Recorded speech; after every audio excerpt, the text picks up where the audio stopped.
Welcome, everyone. This is your friend, the DN What If, here with another exciting fanfiction. Today, we're diving into the story of What If Deku Lost a Week but Found His Power? If you enjoy this video, don't forget to hit that like button and subscribe for more fanfiction content just like this. Now, let's get started with the fanfic. Izuku ducked into the classroom a full 2 minutes late and panting from the sprint and was immediately blown backwards into the hallway by explosive shouting. "Where have you been?" Kaken screamed above the general din. Their teacher tried to control the chaos but didn't have much luck. Izuku was only 2 minutes late. It wasn't as if this hadn't happened before multiple times. It wasn't as if Kaken hadn't been 5 minutes late last Tuesday. What was happening? Izuku stared at the rest of his class in utter bewilderment, trying to pick out a thread of conversation amidst the hubbub. "Where have you been?" shouted Abe, her face contorted in fear and confusion. "I'm only 2 minutes late." Izuku protested. Had he missed the start of an important test? None of the national, standardized tests were supposed to happen this month, and even being 2 minutes late to one of those wouldn't elicit this sort of reaction. They were discussing their career interest forms today, but that was it. Nothing time-critical was supposed to be happening. 2 minutes late, Deku. 2 minutes? Are you insane? Kaken screeched shrilly, eyes wide with fury and something else. Fear? Or was it relief? "What's going on?" Izuku asked softly, his confused question lost beneath a new round of shouting. "Be quiet." Mr. Kondo, their homeroom teacher, roared. The cacophony died down to a murmur. "Midoriya, where have you been for the last week?" Izuku's jaw fell slack in bewilderment. I've been in class, and once I was at a school club, and I went to the grocery store on Saturday, and my mother and I went to a movie at the theater, but mostly I was at home." He couldn't help but phrase it as a question, the cold suspicion that everyone here knew something he didn't, sending chills through his blood. Mr. Kondo narrowed his dark eyes and continued carefully. "Midoriya, you were reported missing a week ago. No one has seen you for 8 days. The police have been combing the city for you." "I'm sorry. What?" 30 minutes after arriving late to class, Izuku found himself sipping tea in a comfortable interview room at the city's central police precinct. It was good tea. He hadn't realized how thirsty he was, or how cold. His clothes, which weren't camouflage but did look like something a mercenary would wear, were ripped and caked with dirt and blood. Some of that blood was definitely Izuku's. Was all of it Izuku's? That was hard to say. He had no recollection of putting these garments on. He had no recollection of hiding a switchblade in his boot, no recollection of arranging the throwing knives in holsters beneath his sleeves. He had handed the throwing knives over when asked to disarm. Those knives were hard to miss once Izuku started paying attention to what he was wearing, but he hadn't noticed the hidden switchblade until now. A detective stepped into the room, closing the heavy door behind him with a click. "Good morning, Midoriya. I'm glad to see you unharmed." "Sir," Izuku said, "I didn't notice until just a minute ago, but I had that other knife in my shoe." He pointed to the weapon which he had set on a side table near the door, several meters away and definitely out of reach. The raven-haired man looked Izuku over critically. "Do you not remember getting those weapons?" Izuku shook his head. "I don't remember anything." "Anything? What do you mean by that?" "I don't know where I've been for the last week. I don't remember a thing," Izuku said, trying not to panic as he admitted this terrifying truth aloud. "I don't know where I got these clothes or where I got those knives. I don't know who cut my hair, but it should be way longer than this. I don't remember how I got these cuts." He pulled up his sleeve to reveal the still healing scabs. It looked like a bite mark. "I don't know how I got the scars on my chest that look like I've had them for years, but I know I didn't have last time I looked. I don't remember. I don't remember anything." He was practically screaming and, at some point, had stood up and thrown his chair to the side. "Please, you have to believe me, I don't." "Calm down, Midoriya, calm down. I believe you. I know you're telling me the truth. Take a deep breath." The student did. "Now sit down and have some tea. It's good for you." Fingers shaking, the greenette clutched his cup and took a few sips. "My quirk," the detective explained, "is called human lie detector. I can tell if someone is misleading me." "You're not. Does my mother know I'm all right?" Izuku mumbled. We sent someone to fetch her from work, the detective soothed. She'll be here soon. We have a lot to discuss, but, if you like, we can wait until she arrives. Izuku shook his head. I don't want to talk about this with her watching. It'll upset her more. Alright, Midoriya, can you tell me what you remember from what you consider to be this morning? Monday the 14th. What did he remember? I got up. I stayed up late watching an All Might Smash compilation last night. He cringed in embarrassment. He shouldn't have admitted that. I was really tired, so I almost slept through my alarm. I was running late, so I grabbed just granola for breakfast as I was running out the door, but I don't actually remember eating much of it. I was halfway to school and I started feeling sick and nauseous, maybe from eating fast and running, so I sat down on a bench at the 223 route bus stop, the one by the park that's a triangle. He couldn't remember the park's name, but the Triangle Park was what most people called it anyway, to rest for a minute, and I guess I fell asleep there. The detective nodded, encouraging Izuku to continue. I woke up and I wasn't on the bench, but I didn't really notice that was weird. It doesn't make sense, but it didn't seem as strange at the time. It was just, well, here I am. I realized that it was almost time for school. He glanced at his watch. This isn't my watch. I don't know where I got it, but it's not mine. This looked like some kind of expensive thing that military personnel relying on down to the second timing would wear. Anyway, I got up and ran to school because I didn't want to be late. I didn't notice I wasn't in my uniform. I didn't notice that I didn't have my backpack, either. I got to school and I was like, 2 minutes late?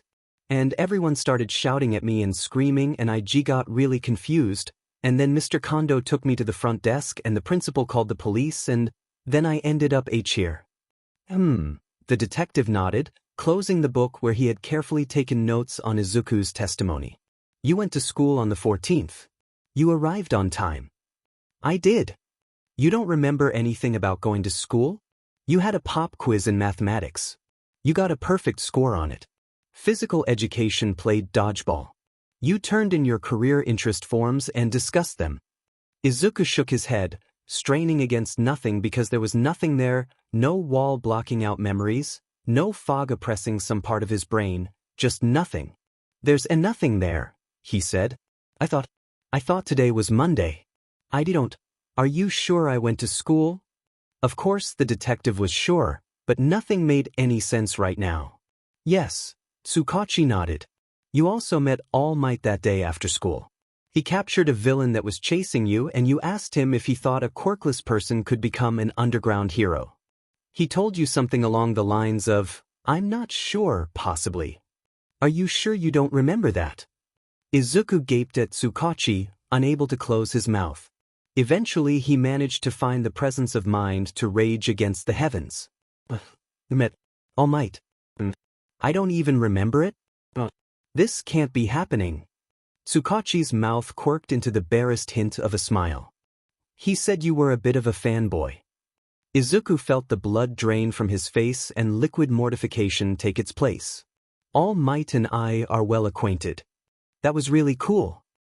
He was quite interested in your case, seeing as he was quite possibly the last person to see you before your disappearance. I'm so embarrassed, Izuku mumbled, hiding his face behind his dirty sleeves. And what am I even wearing? Why is it so loose? That was a good question. It's an outer layer designed to be worn over body armor. It's loose because you are not wearing anything beneath it now, although I presume you were earlier. Izuku choked. I also presume from your reaction that you have never owned clothes like this previously? Or any of the knives you had? The detective opened his notebook again. And no, Izuku mumbled. And I certainly don't know how to use them. You said you weren't on the bus stop bench when you woke up this morning. Where were you and what time was it? It was 18 minutes until the late bell. His memory of waking up was fuzzy. Where had he been? I was leaning against a dumpster behind a convenience store, Lawson, the one across from the preschool. I was behind Lawson. It didn't occur to you at the time that this was strange. Izuku shook his head. No. The only thing I thought was that I needed to get to school or I was going to be late. The detective nodded. Has anything even vaguely like this ever happened to you before? Have you ever lost track of where you were and turned up somewhere unexpected? Any gaps in your memory? Is there anything at all strange that occurred in the last few weeks to you or, in fact, to anyone you know? Izuku pawed through his memories carefully. I mean, sometimes I zone out when I'm walking to school and I'm surprised that I'm already there, but I think everyone does that? Just daydreaming? It's not. I've done that all my life, I think. Tsukachi agreed with him. Any unusual strangers? Did you receive strange phone calls or texts or interact with anyone online who was in any way off? Izuku shook his head again. I spent some time on hero forums, but no, and nothing weird happened there, no weirder than the typical internet flame wars, anyway. All right. The detective put his notebook away again. I think that is all the information I can get from you right now. I expect your mother is probably here already. I'm going to go let her in, then all of us can talk. Izuku winced. She must be frantic, he mumbled. She was very, very worried about you. Tsukachi left, taking Izuku's mysterious switchblade with him. Izuku sat alone trying to ward off intrusive, disturbing thoughts. Hopefully the detective would get back soon. The student finished his tea and winced at a pang of hunger. How long had it been since he'd eaten anything? He must have had food during his missing week, probably. He could have eaten anything or nothing. He could have done nothing or anything. Whose blood was caked onto his knees? He could have killed someone and he would have no idea. It seemed fairly obvious what had happened to him. The detective hadn't spelled out the conclusion, but he didn't need to. Izuku might be young, but he was not a fool. He'd been possessed. Someone with a mind control or possession or memory alteration quirk had stolen him for a week and used him for who knew what purpose. Theft? Assassination? Getaway driving? It looked like he had been used for something violent rather than something SXL, and he wasn't sure whether that should make him feel better or worse. Why give him back, though? They stole him away from his mother and from school without a shred of care for the impact this would have on him or his community, and then they gave him back? He didn't really want to think it, not when it was his own life he was considering the end of, but it probably would have made more sense to just kill him. Erase the evidence. Had Izuku escaped his captor somehow? Did the quirk used on him have some limitation that was arrived at? Unexpectedly? Had someone shown him mercy and released him after he served his purpose? Was the individual who captured him just a horrible person but not willing to murder a child? The door opened. 3 people entered the interview room. One was the detective, one was Izuku's mother, and one was a scruffy, long-haired man with a huge, off-white scarf. Izuku expected sobbing. The look in his mother's dry eyes was almost worse than that. She looked as if she had just seen a miracle. She had clearly hoped to see her son again but not really expected to. Midoriya Inko stepped forward slowly, gingerly, as if she could shatter the illusion by walking too quickly. She threw her arms about Izuku's neck and clutched him close. I hadn't dared to hope too much, she whispered hoarsely in his ear. Where have you been? Izuku winced. He doesn't know, the detective broke in. He has no memory of the last week. The scruffy man raised an eyebrow. You're sure? Are you a lie detector, Aizawa? I didn't think so. Let's all have a seat. The 4 of them sat around the table, Izuku's mother close enough to cling to the child's shoulders. My name is Aizawa Shoyuda, the scruffy man introduced himself. I'm an underground hero. I was working on your case. Thank you, Izuku said, not sure if that was appropriate but feeling that he had to say something. What happens now? Aizawa and Tsukachi exchanged glances. We need to keep you under observation for a few days, the hero said, to make sure that there's no chronic problem and run some tests. Has anyone taken a blood sample from you yet? Izuku shook his head. We should get that soon then, check to make sure you weren't just drugged. It was probably a quirk, but it pays to be sure. What happened to him? Izuku's mother demanded icily. Tsukachi began after another round of glances exchanged with Aizawa. What we know for sure is this. Midoriya Izuku left for school last Monday, stopped to rest on a bench and woke up this morning in a back alleyway, disoriented and dressed in combat gear. He went to school without realizing anything was amiss and promptly wound up here. The day Midoriya Izuku went missing, he attended class as usual and, besides being perhaps a bit quiet and distant, did not behave strangely. He had a brief altercation with another student, Bakugo Katsuki, after both revealed an intention to take the entrance exam for UA High School. Bakugo reportedly damaged Midoriya's property, burned Midoriya with his quirk, and told Midoriya that the world would be better off without him in it, although no one has reported on the exact phrasing of what was said. Izuku blinked in astonishment. Kaken said something like that to him? His mother growled ferociously, an almost feral gleam in her eyes. Clearly she had never heard these details before. You are within your rights to press charges against him for, at a minimum, destruction of property and assault.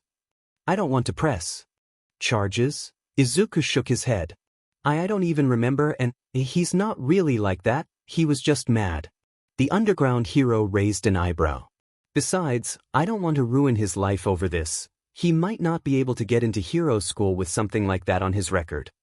Aizawa pet his head. One might think that someone who behaves that way doesn't deserve to get into hero school, Midoriya. If my son doesn't want to press charges, we won't press charges, Inko said, but heaven help that boy when I tell Mitsuki about this. Tsukachi nodded in acknowledgement. He did that a lot, preferring that nonverbal cue to an okay. Continuing, we know that Midoriya left school promptly and we know the route he took home, because All Might encountered him that afternoon. Midoriya was running from a villain we have taken to referring to as Slimer. All Might captured this villain. Midoriya inquired of All Might if he could have an autograph and also asked whether or not it might be possible for a very motivated quirkless individual to become an underground hero because, and I quote, most of that is intelligence gathering and ambush hunting where powerful quirks are unnecessary. Aizawa pet his head and had Izuku really said that? He must have, right? All Might said that it might, perhaps, be possible, although it would be very dangerous for someone without a quirk to pursue that path. Midoriya seemed pleased with this answer, thanked All Might and departed, apparently heading towards his own home. Midoriya never arrived. Midoriya Inko called to report him missing at midnight. Despite the fact that he had not been missing for 24 hours, his age led to him being declared missing and a search was organized. Despite the best efforts of police and underground heroes, Midoriya was not seen again until this morning. We have checked surveillance footage from the Lawson where Midoriya woke up. That was fast. Izuku had only mentioned that a few minutes ago. They were happy to send us a copy of their recordings. Midoriya arrived in the alleyway at 1:57 a.m. last night, leaned against a locked dumpster and fell asleep promptly. The only thing of note is that he leapt effortlessly over a very tall chain-link fence when he arrived. Izuku's mother sighed deeply. What does all this mean? Aizawa took over. It seems fairly clear that Midoriya was under the effects of a mind control or possession quirk. I have seen this a number of times in my career, although this is the only time that I have seen someone returned entirely intact after such a kidnapping. I'm curious though, are you capable of leaping over a 4-meter chain-link fence like a cat, Midoriya? Izuku shook his head. The hero nodded. Get up and I want to try something. Okay. Stop stuttering, I'm not going to hurt you. Izuku followed the hero to the center of the room. Aizawa lunged at him, snatching his wrist in a powerful grip. Before he even knew what he was doing, Izuku had stepped forward, rotating his arm as he did so, using his entire body to wrench his hand out of the underground hero's grip and readying himself to carry out a counterattack. Izuku blinked in shock and stood there dumbly, wondering what kind of martial discipline he had just used. That was a Hapkido move, I believe, a basic one but perfectly executed. Have you ever studied martial arts of any kind, Midoriya? The shocked student shook his head dumbly. Too expensive, he said vaguely. He would have loved to join a gym, but he and his mother barely got by as it was. He had tried to learn some things from internet instructional videos, but actually attending lessons wasn't an option. I've never heard of a possession quirk transferring muscle memory, but that doesn't mean it can't happen. Typically, when we find the victims of such abductions, they're not survivors if you catch my unfortunate drift. It's ugly, But there's no point in pretending it isn't true. Izuku's mother glowered at Aizawa but remained silent. Izuku could see where the hero was coming from, but really wished the man wouldn't talk that way, not in front of Inko at least. There was no need to be cruel like that. I wonder. Tsukachi pulled one of the throwing daggers Izuku had carried out of a satchel. Would you take this and see whether you can hit that dartboard, Midoriya? There was a dartboard? There was a dartboard. Why was there a dartboard in this room? I don't, Izuku said, taking the weapon by the blade. I don't want to wreck your things. That dartboard is at least 50 years old. Humor us, Aizawa broke in. Standing across the room, Izuku fixed his eyes upon the target and hurled his weapon. It landed in the center red with a satisfying shunk. The student shook his head slowly side to side, not sure what else to do. Very impressive, Aizawa said. I mean, very impressive. I only know a few people who are that good and one of them Snipe. Snipe was really cool, he worked at UA. Maybe Izuku would still have a chance to go there after all of this. Madness blew over. Izuku sat down on the floor.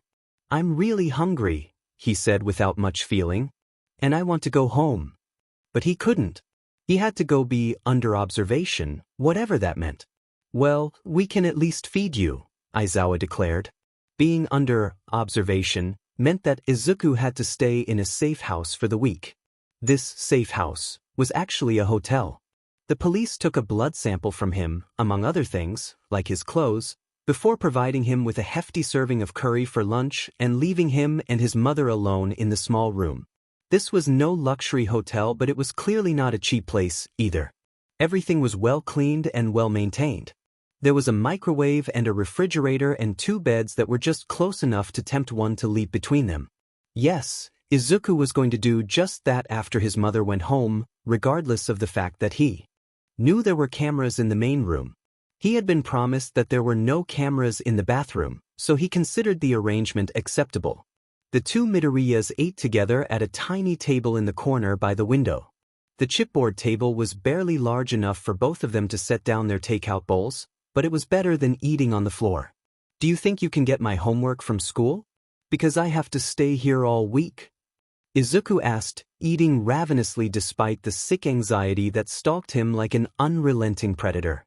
He was going to feel sick and anxious probably for the rest of his life. He would have to get used to eating and working and living despite that feeling.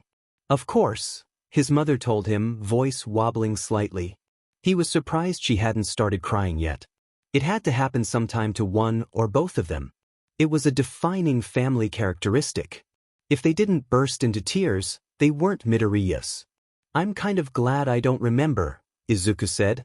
I don't know what there was to forget, but I can't imagine it was good.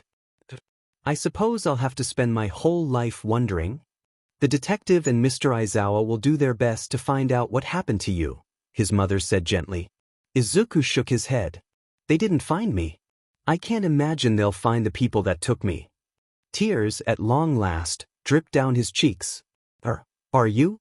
She trailed off, not finishing the thought. Was Izuku okay? That was what she had meant to ask, wasn't it? It was hard to say. There didn't seem to be anything wrong with him physically, nothing serious anyway. The scars on his chest were quite obviously the aftermath of bullet wounds. The still healing marks on his arm were, indeed, a bite wound from something big with a weird mouth design, probably a person with a mutation quirk. The doctor who took his blood informed him of that, and told him that his other arm had been recently broken, although the speed healing was nearly perfect. He didn't remember any of that pain. The green net didn't even know how he was supposed to feel about that, let alone what he actually felt. What would be socially acceptable to feel in these circumstances?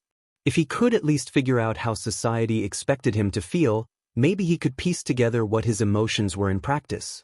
Did Izuku know of any fictional characters or public figures who had gone through something like this? He couldn't think of any.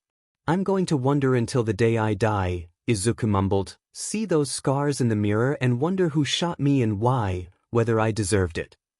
His mother pulled him into a hug and held him there for nearly 10 minutes. She wasn't allowed to stay the night. They ought to make the best of the time they had. Eventually, Inko asked him, the things that I heard about from the detective, has Katsuki said things like that to you before? Izuku stuttered, not exactly like that. Izuku, why? Didn't you tell someone? The student shrugged. No one ever seemed to care, he mumbled, and tattling about it might have made everything worse. I care. Mitsuki will care. She didn't raise her son to behave like that. Well, he's going to be a hero, and everyone wants him to be a hero, so he should get. What was Izuku trying to say? Are you saying he should get more privileges just because he has a powerful quirk and wild ambitions? His mother demanded that we shouldn't hold heroes or future heroes to the same standards as the rest of society. I thought it was quite the opposite, that heroes were supposed to set an example for the rest of us, to be better than us. Isn't that what All Might does? Isn't that why you look up to him? She was right. She was always right. Yeah. I can't believe I met him. Can't believe I don't remember. I'm sorry, Izuku. Me too. What could I have done to deserve this? He asked. What's so wrong with me that things like this keep happening to me? Things like this. I'm quirkless and that's really rare, so horrible luck, and I was probably just used as a living weapon for a week, and it's not like that happens very often either. What did I do to deserve this? He demanded of no one. You didn't do anything wrong, Izuku, his mother told him firmly. This isn't your fault. She still hadn't cried, although her eyes watered now. Did someone coach you? Izuku wondered, a strange suspicion taking hold, on what to say to me? She paused, considering. I made myself believe we would find you, she began, even though the police told me you were probably gone. I think they thought you took your own life. Izuku started, shaking his head violently. He would never. That would be giving up, and that wasn't something Izuku would ever do. I suppose that was because of what Katsuki said to you. They didn't tell me about that. I made myself believe I would see you again, and I prepared myself for when we would find you. I read a few books about how to handle my emotions, about how to help kidnapping victims and victims of mind control face the aftermath. She was doing a really good job so far. Those must be good books. Oh, thank you, Mom. You're always the best to me. Izuku had never had a lucid dream before, not that he remembered anyway. It was very odd to be distinctly aware that he was asleep yet be so invested in the dream world through which he walked. He was in a basement, maybe, moonlight shining through a handful of windows placed so high on the wall that they almost reached the arching ceiling. Dim electric torches and a handful of candles illuminated table after table of the mess hall. Izuku didn't recognize any of these people, and yet, he knew them. They were friends, companions. One of them, a woman with talons and fangs made of ice, waved to him and winked. He waved back playfully, moving between the rows quickly. He wanted to get his meal before all. The good food was gone, after all, and there was quite a line already. Everyone was in uniform, as they should be. They were an army, they needed to look the part of a united force. Izuku blinked the sleep from his eyes. It took him a few minutes to remember why he was in a hotel and not in his bed at home. He sighed and forced himself to get up and dress in the generic sweatpants and t-shirt provided to him by the police force. His mother would bring him more clothes when she came by with his homework. For now he would have to make do. A few minutes later, a knock sounded on the door and Aizawa entered at Izuku's greeting. Good morning, Midoriya, the hero said, placing a bag of pastries and a cup of tea on the tiny table. I brought you breakfast. Tea, thank you, sir, Izuku said. You don't have to call me sir, Aizawa sniffed. Izuku nodded. Okay. Did you sleep well? I guess. Weird dream. Aizawa pulled one of the chairs away from the table and took a seat. Izuku sat down in front of his tea. What kind of weird dream? He'd never been a lucid dreamer before, Izuku said. The underground hero raised an eyebrow. You realize that's almost certainly a side effect of the quirk that erased your memory. Yeah, he understood that. But my brain chemistry probably got totally scrambled, so there's no reason to think that it actually means anything. Probably just gobbledygook. Aizawa snorted, presumably at the word gobbledygook. What happened in this dream, Midoriya? Not much really. I was walking through a mess hall. There were a lot of people there in military uniforms, but I couldn't see any details, so I don't know if it was a real country service or not. The hero narrowed his eyes in suspicion but said nothing more. Thank you, by the way, Izuku said, for looking for me. Did I already thank you for that? The hero nodded slowly. Yes, and it's my job. You don't have to thank me for it. Izuku shrugged, rubbing the back of his head nervously. It doesn't have to be your job, right? You chose to become a hero, so. Indeed. You want to be an underground hero, Midoriya? This was going to be hard to explain. Izawa, I don't remember that conversation with All Might. I know. But I didn't think I wanted to be an underground hero. I didn't think I'd ever even considered it.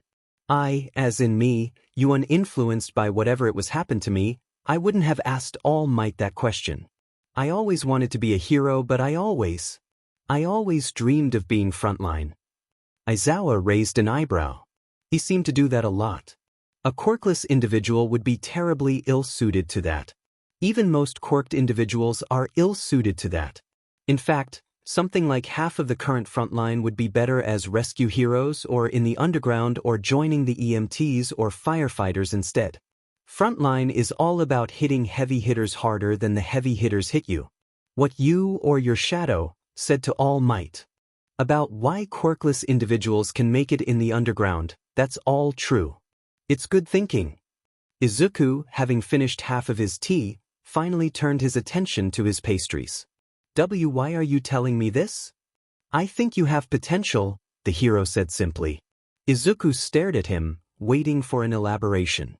Instead, the hero pulled a wooden training knife, but Izuku didn't realize that until after he lunged to his feet and disarmed the pro with a technique that was probably from a martial art Izuku had never even heard of.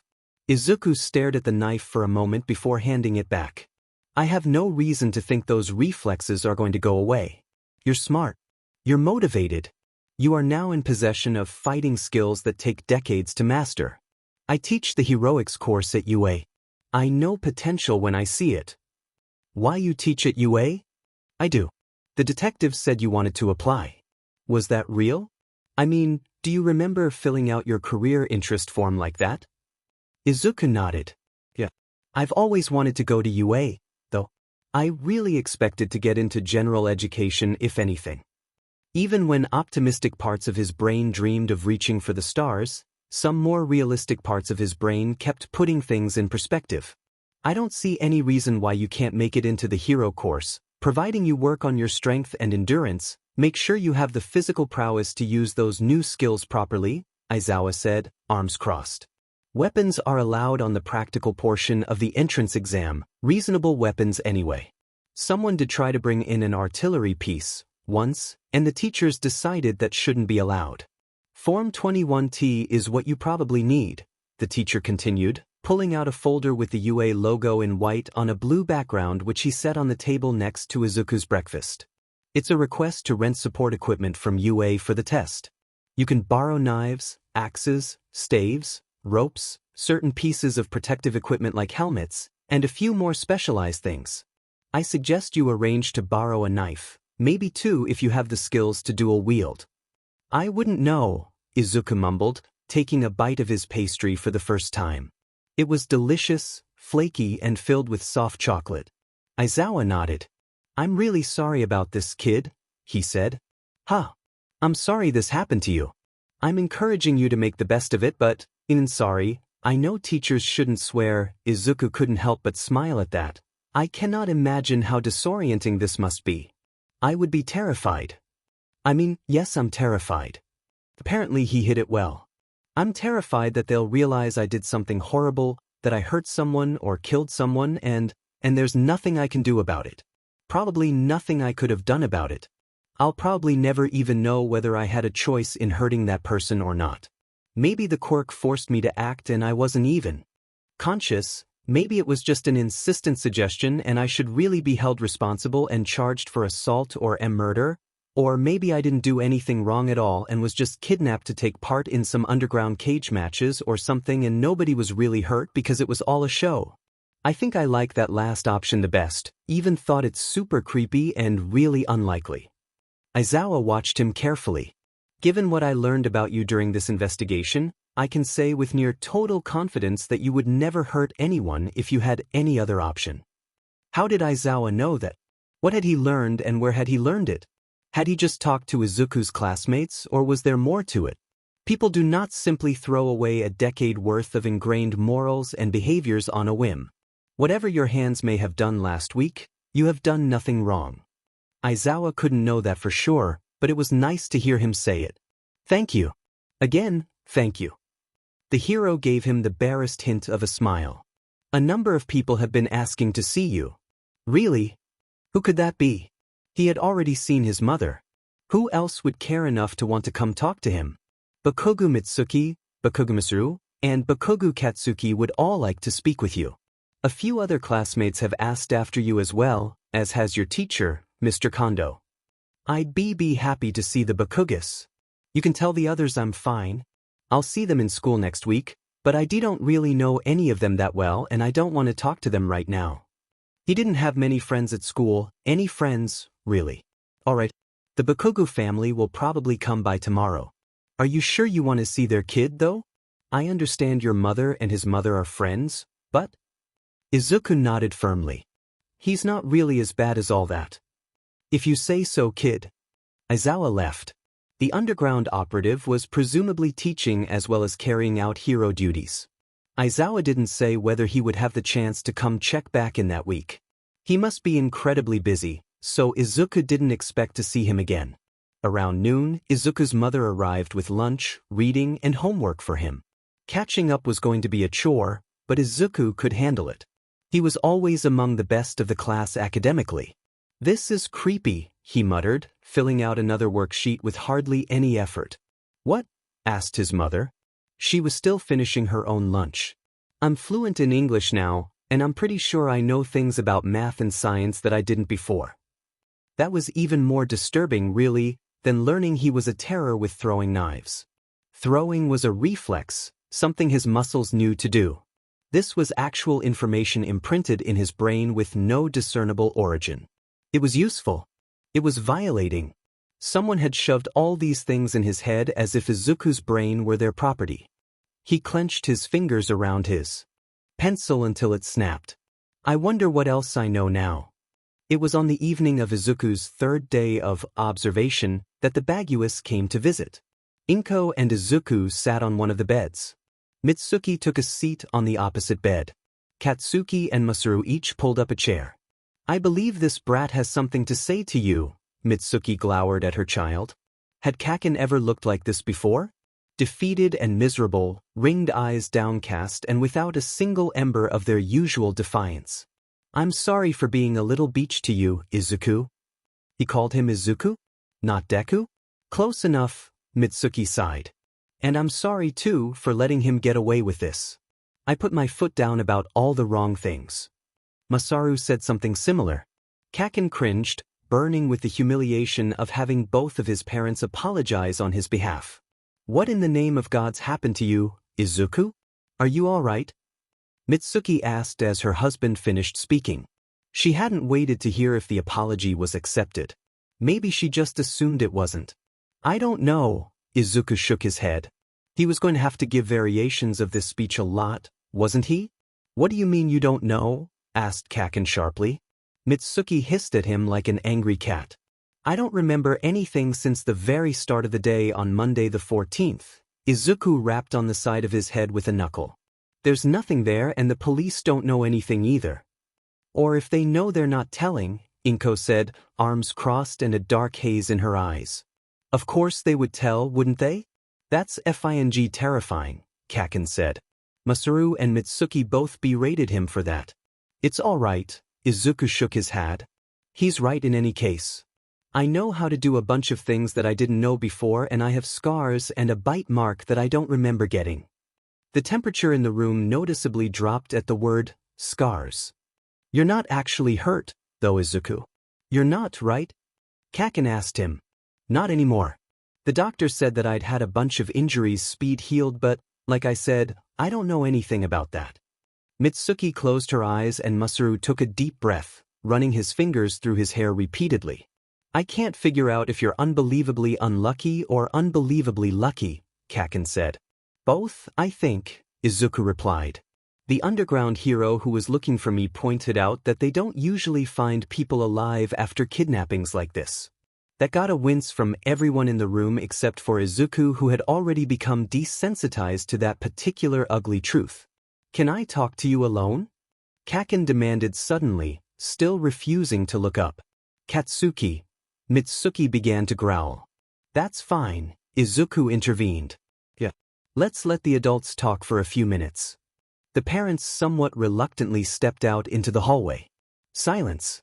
After a minute of awkward waiting, Kaken met Izuku's eyes for the first time.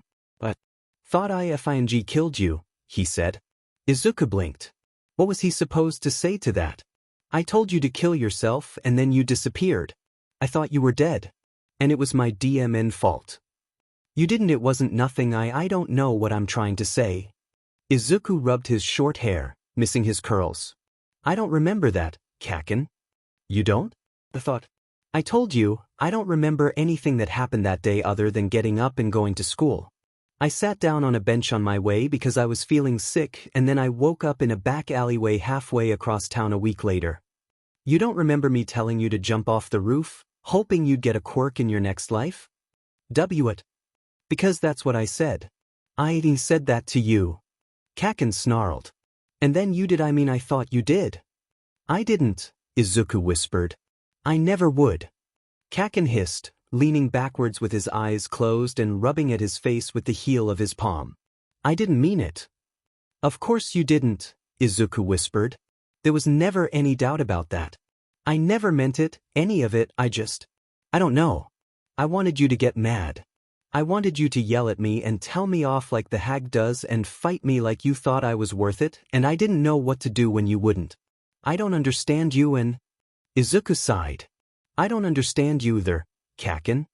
I spent the whole week, he said, sounding as if he hadn't slept in days, wondering what the hell made me say something like that when I knew it was disgusting. If I ever caught someone else saying something like that, I would beat them to a bloody pulp, but for some reason I said it to you anyway and I couldn't take it back. I thought you were dead and I'd never have the chance to take it back and I'd have to live with it for the rest of my life, live with blood on my hands that I could never wash off. Katsuki took a deep breath, noticeably calming himself. Izuku hadn't realized that was something Kaken was capable of doing. That could have been my life. I don't want it. I don't want to be that beach anymore. The two old friends stared at each other in silence. You don't have to be, Izuku said softly. Don't really know how not to be that beach though, Katsuki muttered. Did he actually want a suggestion?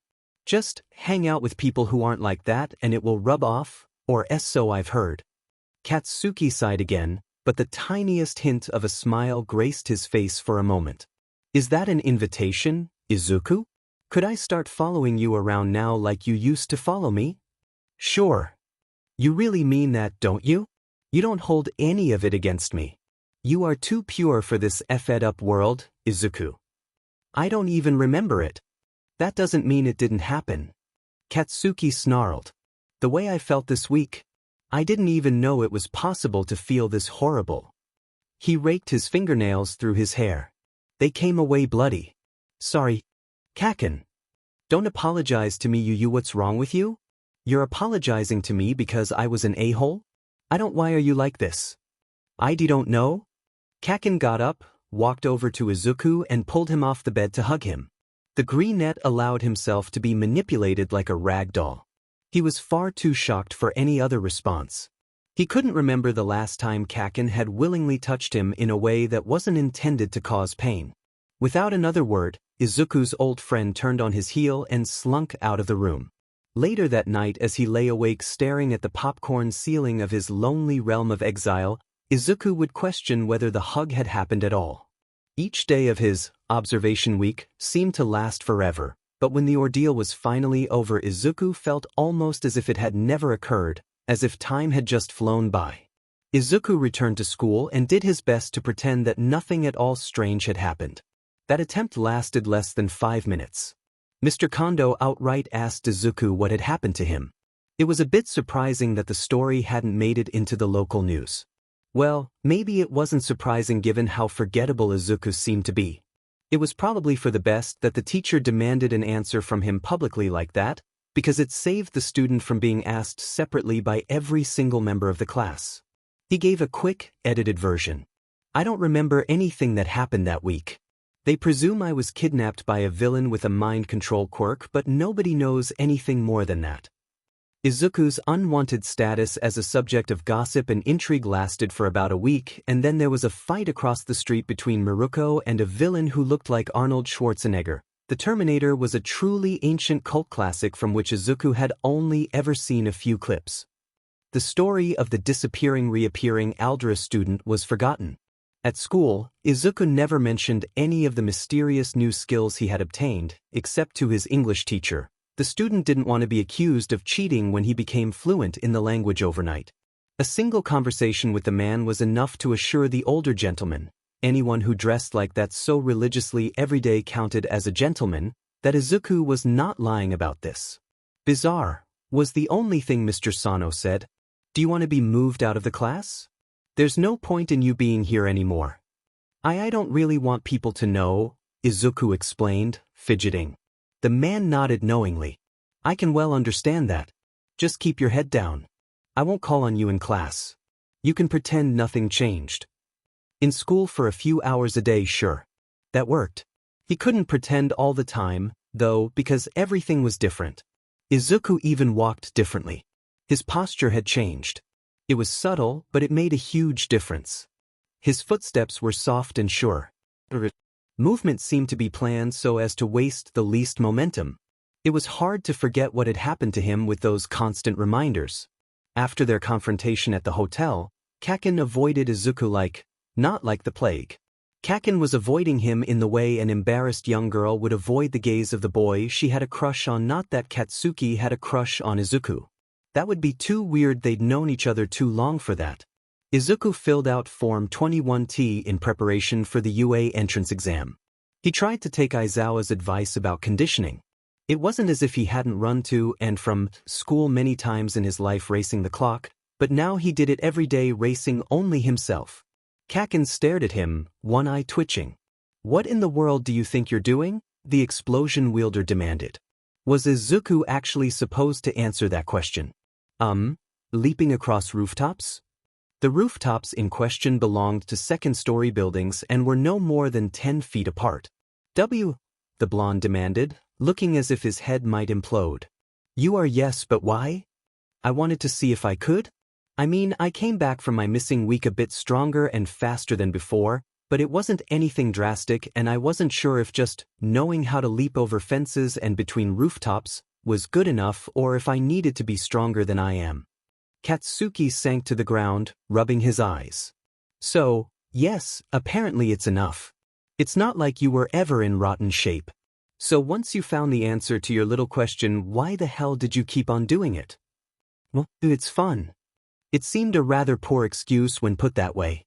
Katsuki assessed him critically, eyes crawling up from his ankles to the tips of his fledgling curls. They were just starting to grow back. If the police weren't 100% sure you were actually Izuku, I wouldn't know what to think, his old friend said. Don't say that. Please don't say things like that. Let me at least be me still, whatever else I may have been. It appeared to take Katsuki several seconds to figure out what Izuku was talking about. Oh, he said at last, then his eyes widened abruptly. And you really just came back knowing how to do all this insane ninja shit? Yeah. That sounds crazy, you know that? Yeah. So you know how to jump across rooftops and over fences? Yeah. At some point, Izuku was going to have to come up with something else to say. He couldn't just reply, yeah, for the rest of his life. Kaken shook his head. What the hell did you do that week? I don't think I'll ever know, Izuku said softly. What else can you do? Fight. Kaken pet his head. Wanna show me? We should walk someplace softer, with grass I mean, Izuku replied. There was no point in continuing this conversation in a dusty alleyway. The two approached a quiet portion of the Triangle Park. The squeals of young children on the playground were barely audible. At this distance, no one was liable to disturb them in this little grove of conifers. Kaken lunged for Izuku, starting off with a right hook the usual. Izuku sidestepped and threw Katsuki over his shoulder. His old friend stared up at him with wide eyes. "I kinda thought you were just crazy," Kaken admitted before leaping to his feet and trying to attack again. They grappled and wrestled and tossed each other around for perhaps the better part of an hour. Neither of them really knew what they were trying to do. Izuku was just following instinct and Katsuki might be doing the same but to a less radical extent, and there were no XPLCT rules. Katsuki kept his quirk to himself. Izuku consciously fought against the nagging urges to fight dirty, to throw dirt in an enemy's eyes or pick up an improvised weapon. It was difficult, though, because he had almost no conscious control over how he did something. He could decide to attack or retreat in a given situation, but didn't know enough about the memories his body followed to predict exactly what he was about to do. It was disorienting, like being a marionette dragged through these motions, frightening as it reminded him of all that missing time when he hadn't been himself. Both Katsuki and Izuku were thoroughly worn out by the time the sun began to set. "We should do this again," Katsuki panted. "You're freakin' scary all of a sudden." Izuku waited for his breathing to slow before he replied. "I need to get used to the way I move now. Just reflexively doing things isn't going to work. I have to understand what those reflexes are, so, yeah. I'd appreciate sparring with you again." The blonde grunted. "We'll need to rope some other people in. Just sparring with one person breeds bad habits. I'll see if I can find someone worth your time." "Thank you," Izuku said as the two students got to their feet. Both were covered in a dirt and numerous blooming bruises. Two older women walking through the park had, apparently, been watching the fighting for some time. They gave the students judgmental looks. The students departed swiftly. Sparring in public certainly wasn't illegal as long as quirks weren't involved, but it might be disreputable. It wasn't until after he arrived home that Izuku realized, "I'll see if I can find someone worth your time," was by far the nicest thing Kaken had ever said to him. Another one of these dreams. It was a brisk fall day, the sun low in the southwest. He stood on the stone arch bridge, leaning heavily on the railing, humming under his breath. The roar of the water flowing over the dam 100 meters upriver was nearly enough to drown out his cheery tune even for his own ears. The spray kicked up by the artificial falls created a semi-permanent rainbow. A bald eagle skimmed the air, moving far too quickly to be called drifting, but too slowly to be called diving. The birds had a nest around here somewhere. Any chicks from spring would be up on their training feathers by now. Behind Izuku, a number of people walking or riding bicycles shouted excitedly about the bird. The locals humored them, but were quite accustomed to seeing the raptors flying across the river here. "Beautiful creature," someone said with a heavy Japanese accent. Izuku turned to his left and noted a young man with long, ruby-tinted hair tied back in a ponytail and a shirt with a conspicuous school logo. Fierce eyes and sharp features added a hint of danger to his casual demeanor. Normally, Izuku wouldn't have bothered introducing himself to a stranger in a situation like this, but in this case he couldn't help himself, because the stranger was humming the same song as Izuku. "Freshman or exchange student?" he asked. "Oh, a freshman," the student replied. "You've probably come a long way," Izuku nodded. "There's an advantage there. If you ran far enough, no one would remember who you were or what you might or might not have. You could start over. And a disadvantage. I miss home sometimes." The freshman nodded. "I see. It's the same here. I'm Chris, by the way." Presumably that was an English name adopted to avoid hearing his real name mangled repeatedly. "What is yours?" "I know him," Izuku woke muttering to himself. I know him. I've seen him before. Chris." Izuku spent a very long time sitting on his bed with an open notebook, staring at 3 pages of details he had noted down about the two dreams. It might just be gobbledygook like he told Aizawa, or maybe it wasn't. He couldn't remember much about the first dream. It had been short and, in retrospect, blurry, although it had felt crystal clear at the time. He had a lot more notes written for the second. Freshman, at a university? I don't think he was in high school. I recognized the school colors and logo, but I can't remember what the logo was. The school color was red and white? Silver? Can't tell on the second one. Could have been yellow. The bridge I was on was a pedestrian bridge only, no cars, and it looked very old. There was the dam, of course, and there was another bridge visible, a suspension bridge, and this one did have cars on it. He had sketched a loose map of the breeding range of bald eagles, so the northern US and Canada. How did you tell the difference between Americans and Canadians? How did you tell if you were a Canadian? An internet search informed Izuku that Canadians, unlike Americans, will insist that curling is a real sport. Izuku was pretty sure that was supposed to be a joke. He looked up videos of curling. It seemed like a real sport. Apparently Izuku was a Canadian. Were these dreams actually repressed memories? Were they his memories or were they borrowed from another? Izuku felt like he knew this Chris, but was that because Izuku actually knew him? If so, did he meet the man before or after his disappearance? When he stood by the bridge railing, Izuku was talking and thinking as if he had been away from home for a long time.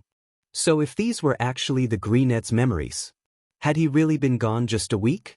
Izuku had heard that time travel quirks existed, but he didn't know what rules they followed, whether whatever you changed in the past would be how things happened anyway, whether parallel timelines could be created or whether it was possible to erase yourself with a paradox. There wasn't enough information. There were no answers to be had. It was enough to make him pull on his, still too short, hair. It was a good thing it was Sunday, or he would have been so late for school. Izuku and Katsuki took a day off from running and walked home together from class on Wednesday for the first time in years. They didn't decide to walk together. It just happened. Conversation was still somewhat stilted, but it wasn't really awkward. As the two of them passed by a grocery store, a teen with a blonde tail stepped out into the street carrying several heavy, cloth bags on his shoulder and apparently consulting his phone for GPS directions. The monotonic voice informed him to take a left. His school must get out earlier than theirs and be some distance away because Izuku didn't recognize the uniform. The student looked up, his eyes widened and he dropped two of his bags with a clatter. "You!" he yelled, pointing at Izuku.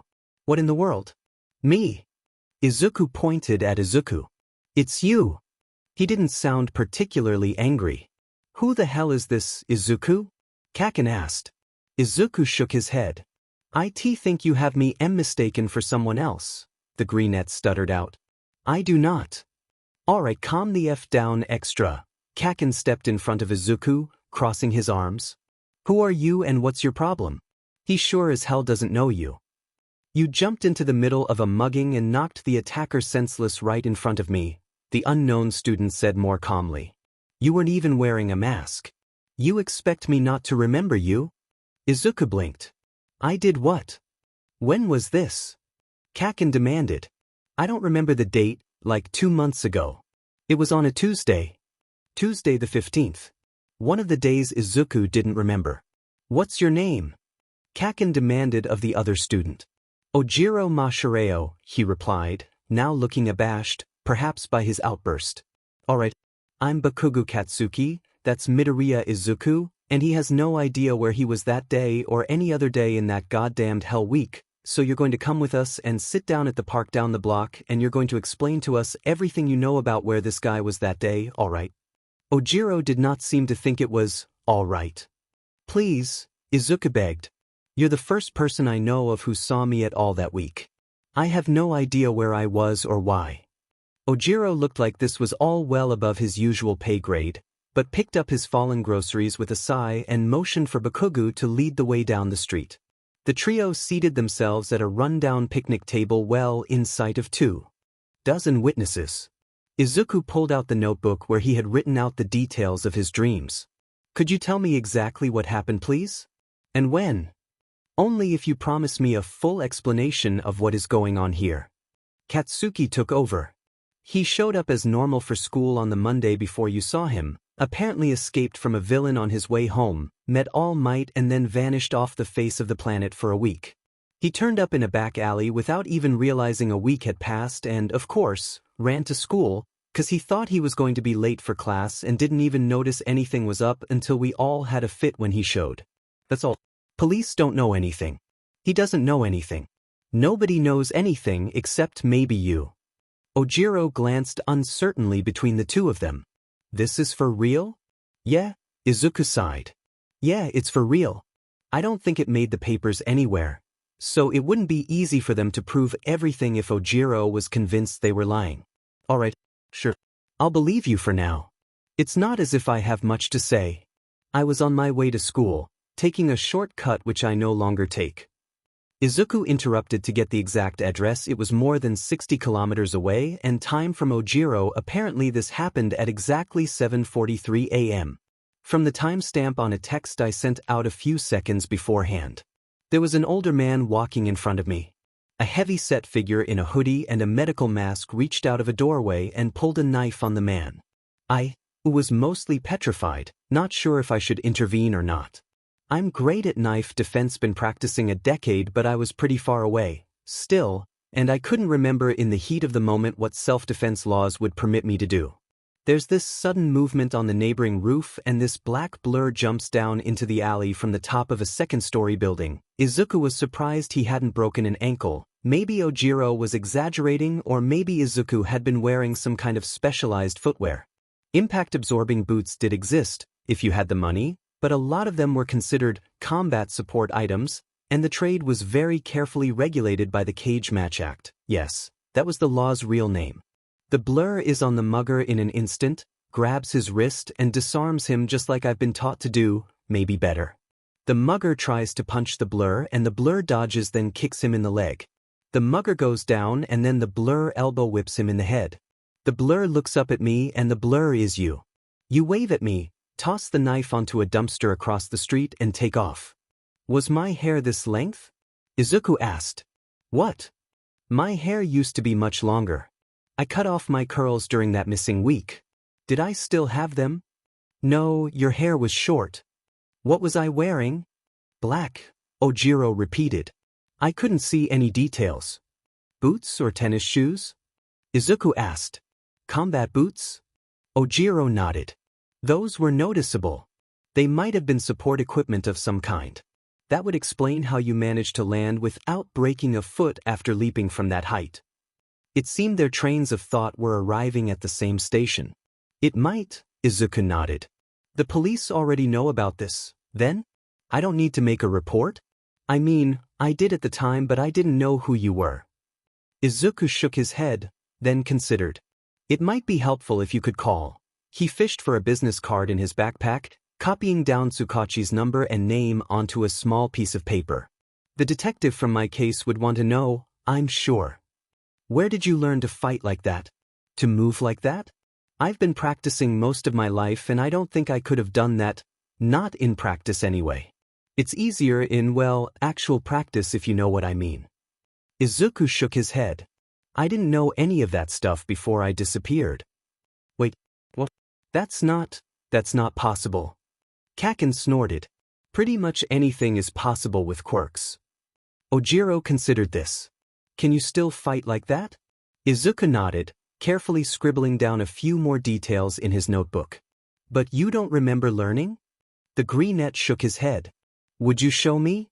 This ought to be good, Katsuki smiled, leaning back and clasping his hands. Given that they just met, it was more than a little odd, but Kaken had been looking for new sparring partners. Sure? Don't actually try to hurt each other or anything. Ojiro was an incredibly skilled fighter. Izuku knew that from the way the other student moved, although Izuku didn't know exactly what tipped him off. Izuku, this new version of him, was every bit as good. Any chance you'd be interested in sparring again? The tailed boy asked after calling a halt. I'm trying to apply to UA and it's good practice, and plenty of fun. What are the odds? Kaken mused. Odds of what? Of all three of us planning to apply to UA, Izuku answered. Hero course, I presume. Hell yes, Katsuki smirked. The three exchanged phone numbers. Ojiro looked at the time. Oh, I'm so late. My cousin is going to kill me. I promised her I'd bring ingredients for dessert. Ojiro took off in a panic down the street, shopping bags streaming behind him. Katsuki stared after the other student for a moment. Well, that was weird. On many levels, Izuku agreed. What are the odds we run into someone who saw you? Izuku snorted. The real weird thing is that I wasn't seen. Though it's a bit of a coincidence that he's planning to apply to UA, it's not that unusual. UA receives 5 times more applications every year than any other school in the country. Still weird, Katsuki declared. Less weird than everything else happening to me right now, but still weird, sure, Izuku sighed.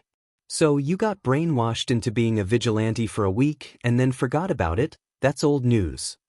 Izuku couldn't tell if Katsuki was joking or not. The Nikema Act on Public Quirk Use defines vigilantism as using a quirk to attack villains without a license. Civilians are permitted to use their quirks in public to save oneself or another from injury, death, or kidnapping provided the quirk is not intentionally used to injure another person in any way or cause any kind of property damage. I don't have a quirk, so I wasn't a vigilante. Yeah, I know, but would Ojiro have been guilty of vigilantism if he had attacked the guy with the knife? I mean, his quirk doesn't turn off. The rules for mutation and companion quirks are subtle, Izuku replied. As long as he did not use his quirk in an intentional and instinctually controllable way, he wouldn't have been doing anything wrong. I suppose I shouldn't be surprised that you have all that stuff memorized. They walked in silence for a time. Brainwashed vigilante? Well, there were many, many worse things he could have been doing. This seemed to suggest that whoever had a hold of him wasn't a complete monster, though who knew what Izuku's shadow had been thinking when he rescued the old man. This was also, he needed to get something off his chest. I keep having weird dreams, Izuku said, admitting it to another for the first time. He didn't want to worry my mother. Lucid dreams. I never had those before. I had another one last night. Katsuki gave him an incredulous look. You think they're your lost memories or something? I don't know what to think. The one last night. I was at an anime club. Katsuki coughed. I'm sorry, what? I was at an anime club with this exchange student who calls himself Chris and our other friend Kuma, and Kuma was complaining about not having enough popcorn even though she still had half a bowl, and we were watching a really old anime. I knew the series, but I can't quite place it now. It was mecha anime. There were other people there. It was a big club, 20 or 30 people at least. You have weird but dreams. I already said that, Izuku replied. What others have you had? There was one where I was in a military mess hall and one where I was on a bridge meeting Chris and watching a bald eagle. Katsuki raised an eyebrow. So just those 3 so far? Just those that I remember anyway. Those don't sound like they could possibly be your memories, unless you time traveled or went to an alternate dimension or some crazy shit like that. Did you ever see your face in a mirror or something? Izuku shook his head. He had never been that lucky. Once upon a time, Izuku had dreaded dodgeball. It had been his least favorite part of physical education, not that he really liked any part of physical education. He was small and he was quirkless, and it was a prime time for people to point that out. Now, however, dodgeball dreaded him.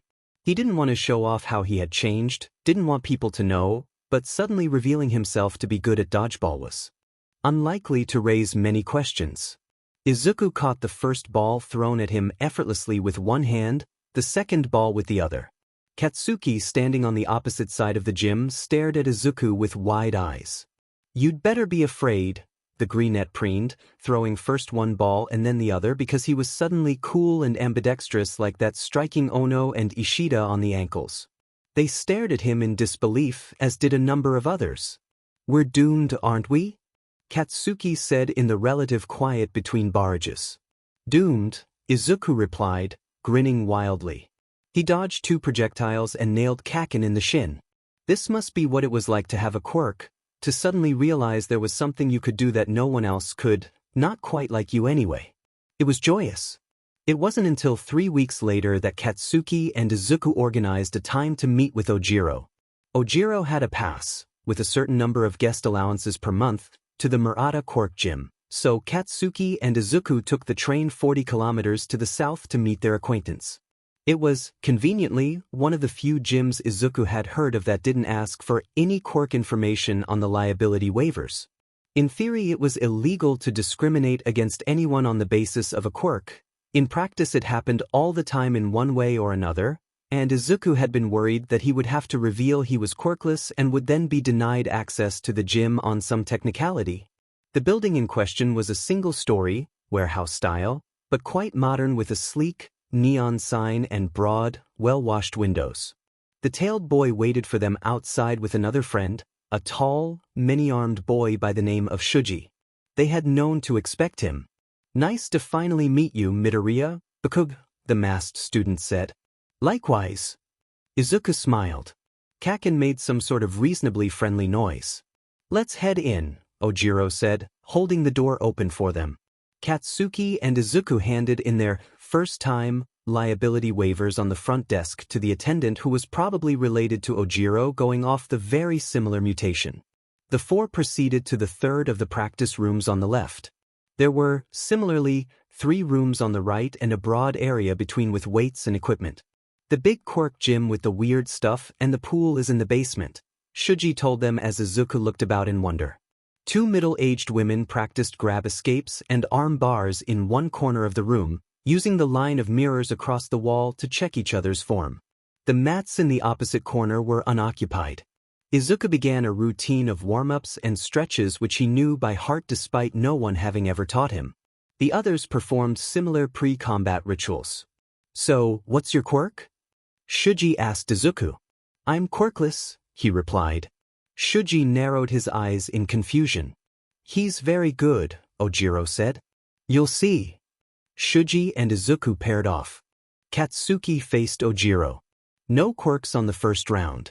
We can slowly work them in," the tailed boy said.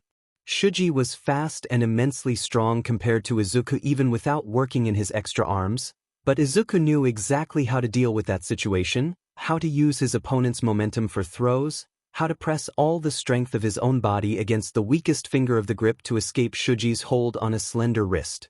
He was steadily getting used to the way he moved, learning to understand what he was doing, not just do it. He didn't surprise himself so much anymore. Just as he thought that, Izuku discovered himself doing some kind of bizarre throw that defied his current comprehension. There were still some surprises to be found, evidently. "You are very good," Shuji admitted after Ojiro called a halt. "Where did you learn?" Izuku shrugged. "I don't know. It's a long story, a complicated, weird one. A story he was getting tired of telling." "He is an amnesiac vigilante," said Ojiro blandly. "Wait, really?" Shuji asked, glancing rapidly between the 2 boys. Izuku shrugged again. I disappeared for a week almost 3 months ago now. I don't remember anything, but Ojiro apparently saw me take down a mugger in a back alleyway." Shuji considered this, apparently decided that it was irrelevant, and changed the subject. "I hear both of you are also UA hopefuls?" "I don't need to hope," Kaken said. "Just need to not slack off." "We'll see about that," Shuji replied cheerfully, beckoning. "Let's see what you've got." Katsuki growled, accepting the challenge, and the sparring pairs swapped. It was like cutting in at a dance. Did Izuku know how to dance now? That was something to check. The last few rounds of the day allowed quirks. Ojiro had been running sparring sessions for years, and everyone trusted his judgment as to when they knew enough about one another for quirk sparring to be safe, or more serious quirk sparring for Ojiro and Shuji, who hadn't been so much not using their quirks as not using their quirks to great effect. Izuku collapsed into an exhausted heap before any of the other 3. "No sense fighting when you're tired, we don't want anyone making a mistake and getting hurt," Ojiro told him. "Course not," Izuku agreed with a yawn. "Does this place have showers?" "Downstairs, take a left and then another left," Shuji told him. By the time Izuku had removed his layer of sweat and grime, the other 3 were calling it quits for the day. "Would you 2 be interested in meeting regularly? Every other Sunday?" Ojiro proposed. "Don't you think you practice enough?" Shuji pointed out, clearly amused. "You're in class every weekday evening." "Well, but I know everyone in class," Ojiro pointed out, "and Midoriya and Bakugo can do things I've never seen before." Shuji chuckled. "I swear, you'd spend your whole life fighting if it were an option." "I mean, it is an option? It's called going to hero school?" The taller boy ped his head then nodded. "Fair point, I suppose. To us. I'm game, and I know Izuku is too," Kaken said, rubbing his wrists. He hadn't been using his quirk enough to strain those muscles. He must have hurt himself some other way. I'm gonna hit the showers. I'm going to go to that shop across the street and get some ice cream, Izuku decided. Meet me there? Get me a cup of the darkest chocolate they have, huh? Kaken asked. Sure. They'd settle their debts later. Thank you guys so much. This was really neat and good practice, Izuku told Shuji and Ojiro. For next time, they open an archery range downstairs between 4 and 5 every day, and you can check out quarterstaves if you like, and prove you know what you're doing. You know how to use weapons, Midoriya? Ojiro inquired. Knives, Izuku answered. At least knives, anyway. I've never had the chance to see whether I know bows or staves, but I'd love to find out. Sounds good. I look forward to it. See you guys later, Izuku waved as the group split. It turned out that Izuku did know his way around bows ranging from short to compound to cross and staves. He was not as skilled at archery as he was at knife throwing, which was something he could practice on his own at home with a hefty piece of plywood if he were very careful. Ojiro described Izuku as absolutely lethal with a quarterstaff. It was flattering but also so wrong. These weren't his skills. He didn't work to learn to fight this way as Ojiro or Kaken or Shuji had. He had just suddenly woken up knowing it. That's so cool, Ojiro said to him as Izuku knocked the tailed boy down for the 4th time that afternoon. You're awesome, Midoriya. He looked absolutely elated to have lost this round, which was typical for him. Unlike Kaken, who always wanted to win, and Shuji, who seemed neutral towards the whole affair, Ojiro was thrilled when he lost and always came back smarter and stronger for the next round. I'm not. What? Awesome, it's not me. I didn't earn this. It's all fraud, like if you barely graduated high school but then inherited a huge biotech company and everyone thought you must be a genius, but you're not. Ojiro considered this. I can see what you mean. I would feel that way too, I think. It would feel like cheating. He considered this. But it's not like you're squandering it, and it's not like you're really that different from the rest of us. What? I mean, it's not like I did anything to earn my tail. If you weren't sure you were quirkless, this might just pass for a latent quirk emerging. There are people who have quirks that allow them to fight like an expert with any weapon they pick up. My old sensei when I was learning Taekwondo was like that. He didn't have the complete combat mastery you do, but there are people that do. So, when I tell you you're awesome, it's the same as telling Bakugo I think his quirk is really cool. I guess, Izuku sighed. It just feels wrong. Yeah. But I don't think it is, though. The two of them had acquired enough bruises for one day. Shuji and Kaken were still busy pummeling each other. It's crazy that the UA entrance exam is only 2 months away, Izuku sighed. It feels like I just met you. Time flies, Ojiro agreed. You've gotten much more confident. I could tell, when we first sparred, that you were surprised to know what you were doing, that every movement startled you, but you were going with the flow, I guess.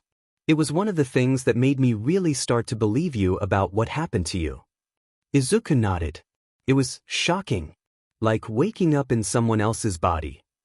Long hours of practice had started to erase that foreign feeling, as had the handful of lucid dreams Izuku had experienced in the past few weeks, all of which involved learning and practicing martial arts, street fighting, and using assault weapons. North America was a crazy place.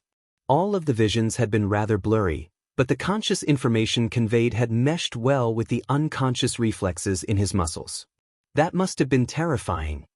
It's still terrifying, Izuku whispered as Shuji managed to pin a snarling Kaken to the mats. I still wonder what happened to me when I was gone. I could have done anything. Anything could have been done to me. I'll probably never know. The tailed boy was silent as Shuji let Kaken get up. The two were back at it a moment later. I'm sorry, Midoriya, Ojiro said eventually. I'm sorry I didn't try to follow you that day. I should have. I don't think it would have made a difference if you had. You might have just got hurt, but thank you. Spring had passed.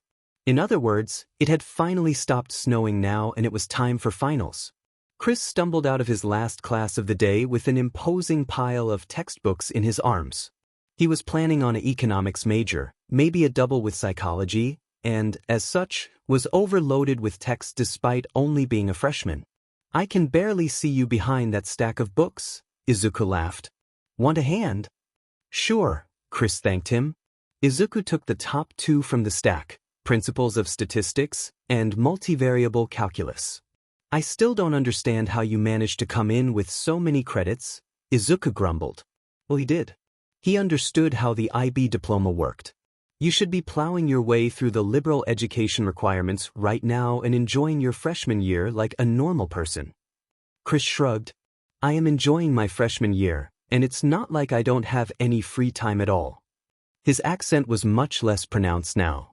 Izuku kind of missed his old manner of speech sometimes, which was admittedly kind of strange. The pair of them began to zigzag towards the International House and Honors dorms, dodging the crowds of finals-frazzled students rushing between classes. They turned a corner. What do we want? Shouted a voice from a bullhorn. Freedom. When do we want it? Now. Who do we want it for? Everyone. Oh wow. Chris stared wide-eyed at the rally accumulating in front of the law school. Several people had signs, one saying, Darren McCarthy out now, referring to the current director of Homeland Security who was constantly antagonistic towards metahumans. Another had a sign showing the logo that appeared on metahuman identification patches. It was like the radiation symbol but with 5 blades and an enclosing circle followed by an equals sign and oh. Well, that was offensive but not untrue. Another had a similar sign reading metahuman registration, followed by a red swastika. Some people in the crowd were obviously metahumans. It was obvious either because they were wearing or holding the tattered remains of the identifying patch required by law, or because they had obvious meta abilities. One of them had cat ears which he proudly, shamelessly, showed off. Another had broad, bat-like wings. The woman with wings stood on a bench in front of the crowd holding up her registration papers and her metahuman identification patch. A small young man who probably wasn't a metahuman, but it was impossible to say, really, especially in that crowd, struck a lighter and set the papers and patch alight. This is America. We do not brand our citizens with pest ban marks because of an accident of their birth, do we? No, the crowd yelled, and Izuku found himself yelling with them, the passion in the air infectious as more students began to accumulate. It looked like there might be a counter-protest forming behind the library that probably wouldn't go anywhere given the current campus climate. Izuku was quite certain that the majority of metahumans on campus weren't wearing their patches and the administration mostly pretended not to notice. It looked like a lot of the protesters had shirts from one of the campus organizations, Students for Equal Justice. The rally couldn't be organized by the SEJ itself, though, because they were law-abiding and burning your papers was illegal. Not wearing your patch was illegal, burning your patch was really illegal, but the fact that it wasn't an SEJ event didn't mean that many of the SEJ members wouldn't show up. Campus and city police began to arrive, but the officers kept their distance, not interested in starting something. No one wanted a repeat of last summer's LA metahuman riots that ended with 15 people dead and hundreds arrested. How can they do this in public?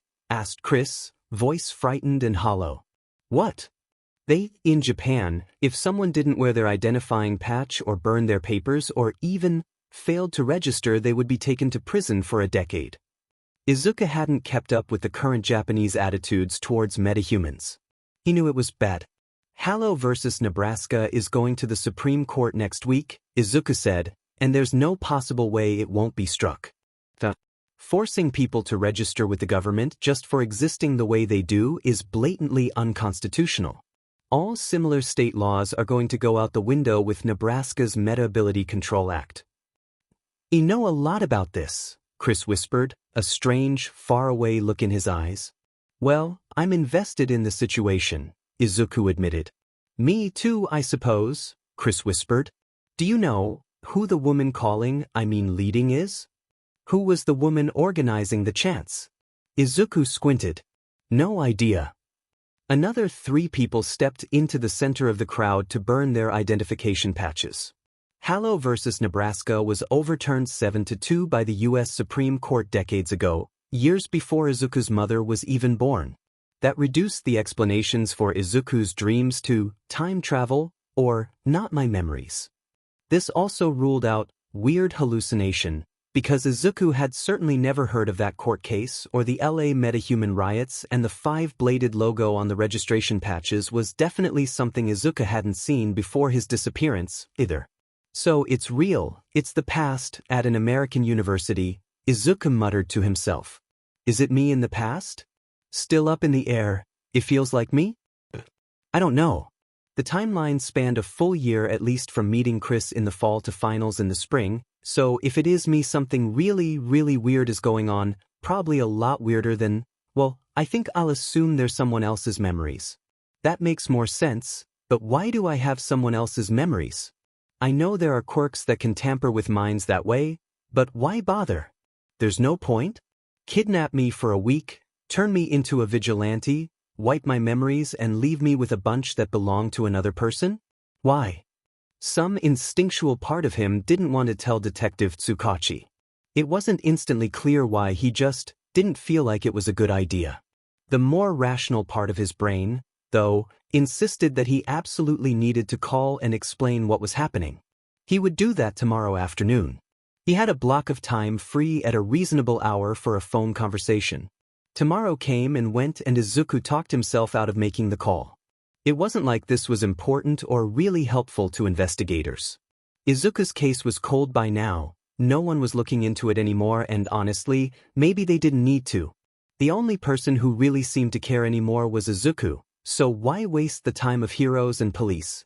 He was just barely self-aware enough, lying awake in bed that night, to understand the underlying force behind his decision. On some level, he just didn't believe that the adults would do anything. They might pat him on the head and say, "It's wonderful that you're remembering something," but they were unlikely to take action beyond that. They never really cared about him. In his first year at Aldra, Izuku told the assistant principal, Mr. Hasegawa, that one of the third years had pushed him down the stairs and he had a sprained wrist to show for it. Mr. Hasegawa told him, "I'll take care of it," and Izuku never heard another word on the matter. It wasn't as if that reaction were an exception, it was the rule. Adults didn't care. Aizawa and Tsukachi had seemed different, but knowing something was likely to be true was different from believing something to be true. He couldn't convince himself to trust them. The conclusion was this: the dream visions probably weren't important to anyone except Izuku, and the adults wouldn't do anything if he did told them anyway. So why bother?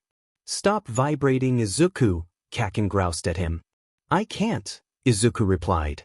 "Seriously. Calm down." "But I'm nervous." "Me too, but you don't see me making the whole train car shake," Kaken huffed. They were on their way home from the Shiketsu entrance examination. Upon learning Ojiro and Shuji were applying to Ketsubutsu and Shiketsu as well as UA, the two had decided not to put all their eggs in one basket. Only 40 people in the country were admitted to UA hero courses each year, after all. Some of it had to come down to luck, and Izuku didn't want to leave his entire future up to luck. His luck was weird, a sinusoidal function of time or something. Kaken was quite sure he was a shoo-in at UA. It was unclear why he had decided to take the Shiketsu and Ketsubutsu exams. Maybe he had just come as Izuku's moral support? How do they figure out who to admit from those trials? Kaken wondered. It's got to be favoritism, right? The Shiketsu exam had involved a written portion, of course, followed by a 6-section obstacle course completed individually. Each section of the course provided examinees with 3 obstacles to choose from. There was always one obstacle that required essentially no skill to complete but took forever when compared to the other options.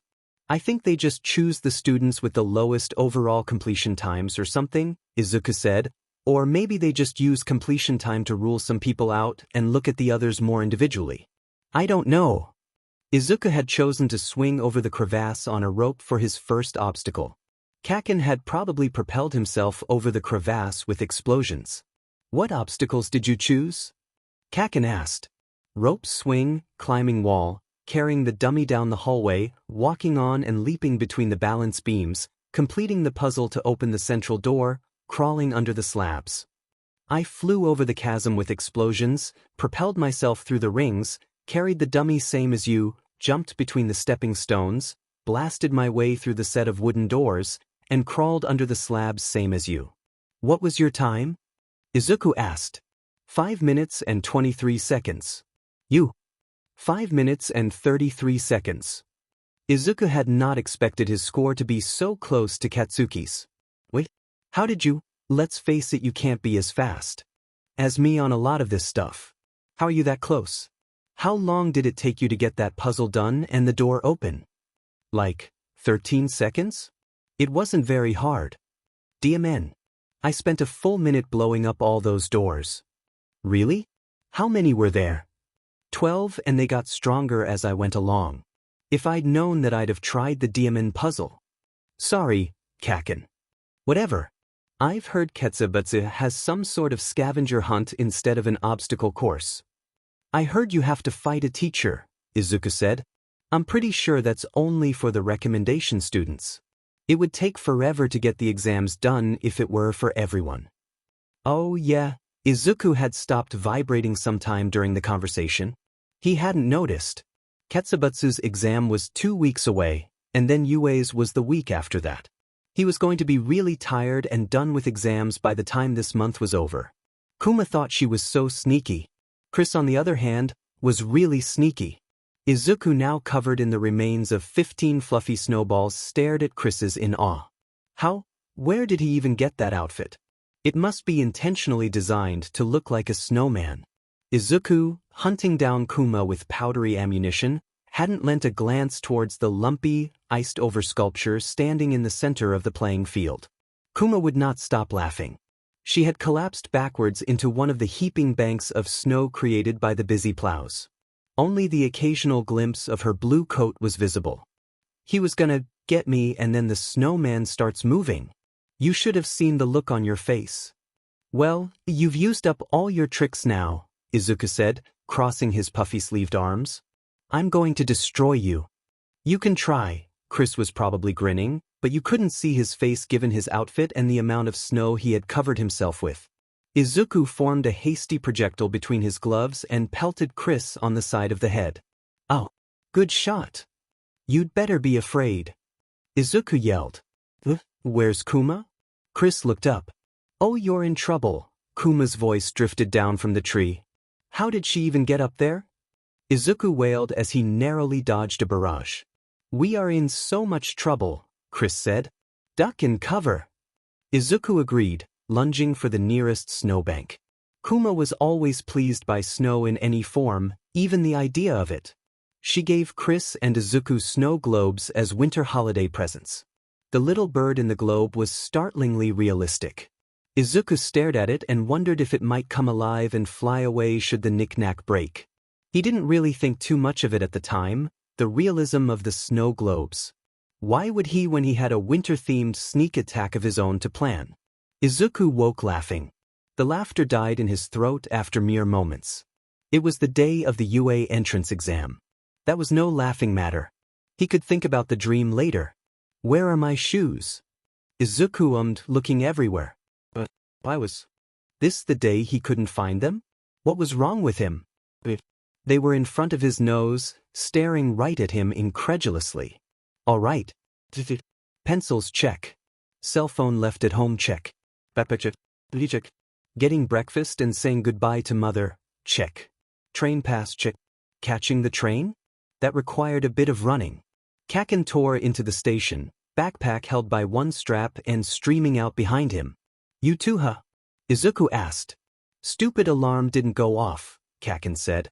Izuku was pretty sure that wasn't the real reason his friend was late, but he didn't pry. Arriving at UA for the exam was a different experience than arriving for either of the other two heroics course entrance exams, just because the volume of applicants was so much larger. The crowd was not tightly packed, but the concentration of people walking purposefully in a certain direction increased exponentially as they approached the gates of UA.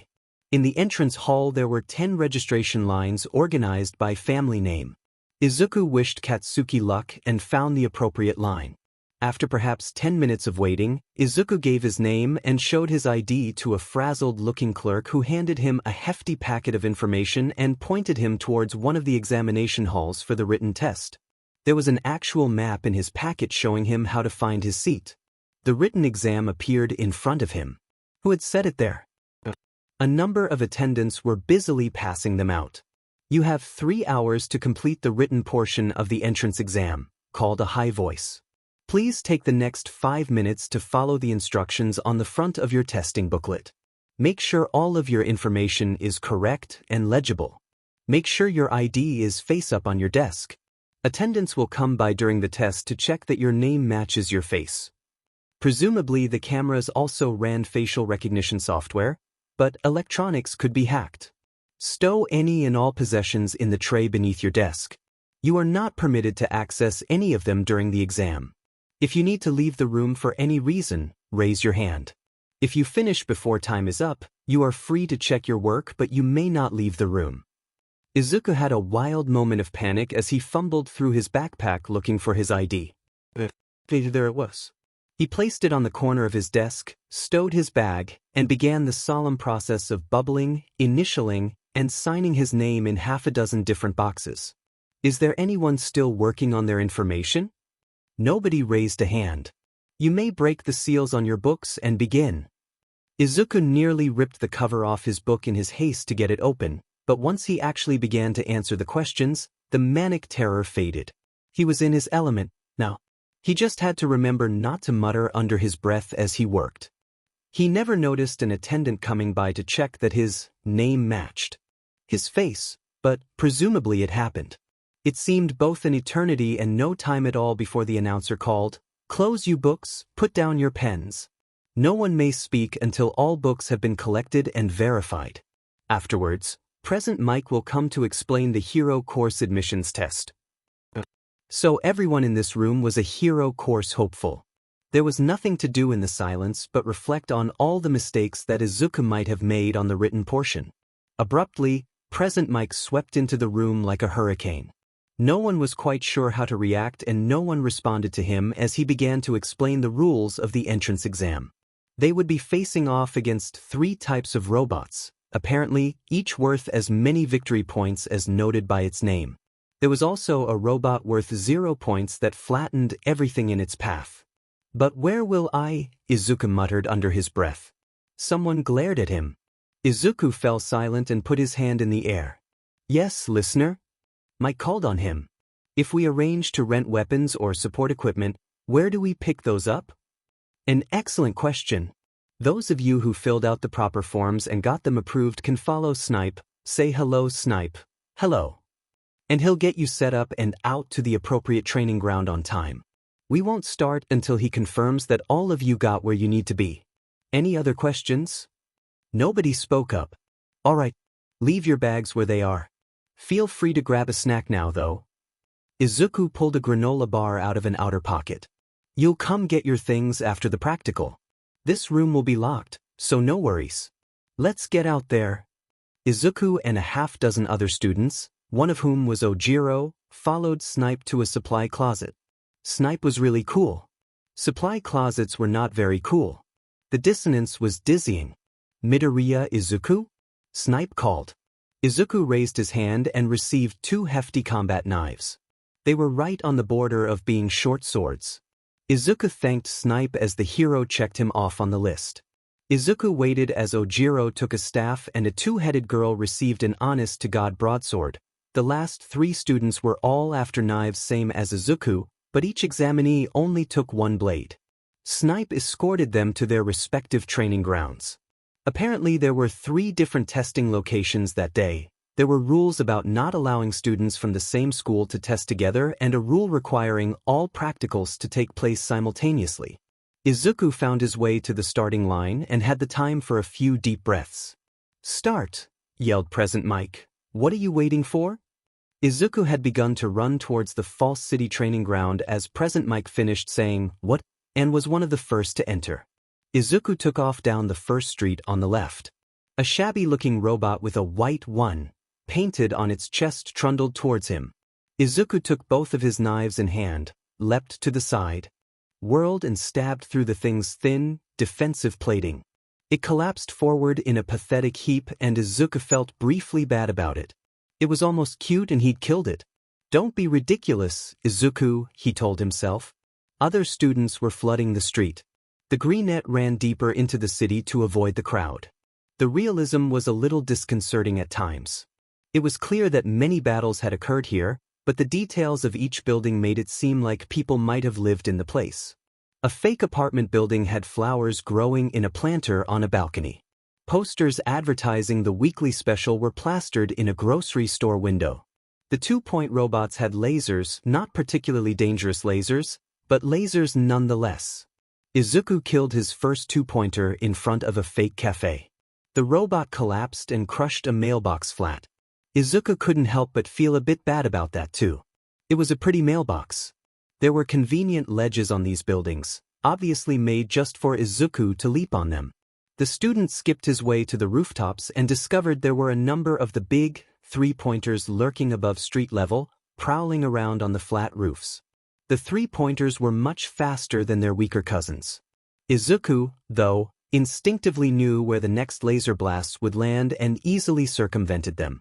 The armor on the 3-pointers was too thick for him to stab straight through it, but Izuku knew what to do about that too. He sheathed and stowed one knife beside a skylight and leapt up on the first robot's back as if climbing death machines were the most natural thing in the world. The student plunged his single remaining knife into the joint where the robot's neck met its shoulders and wrenched. Sparks sputtered around him and the enemy collapsed. The Greenette managed to kill 4 of the 3-pointers before other examinees began to make their way to the roofs. Izuku retrieved his second knife and set off deeper into the city.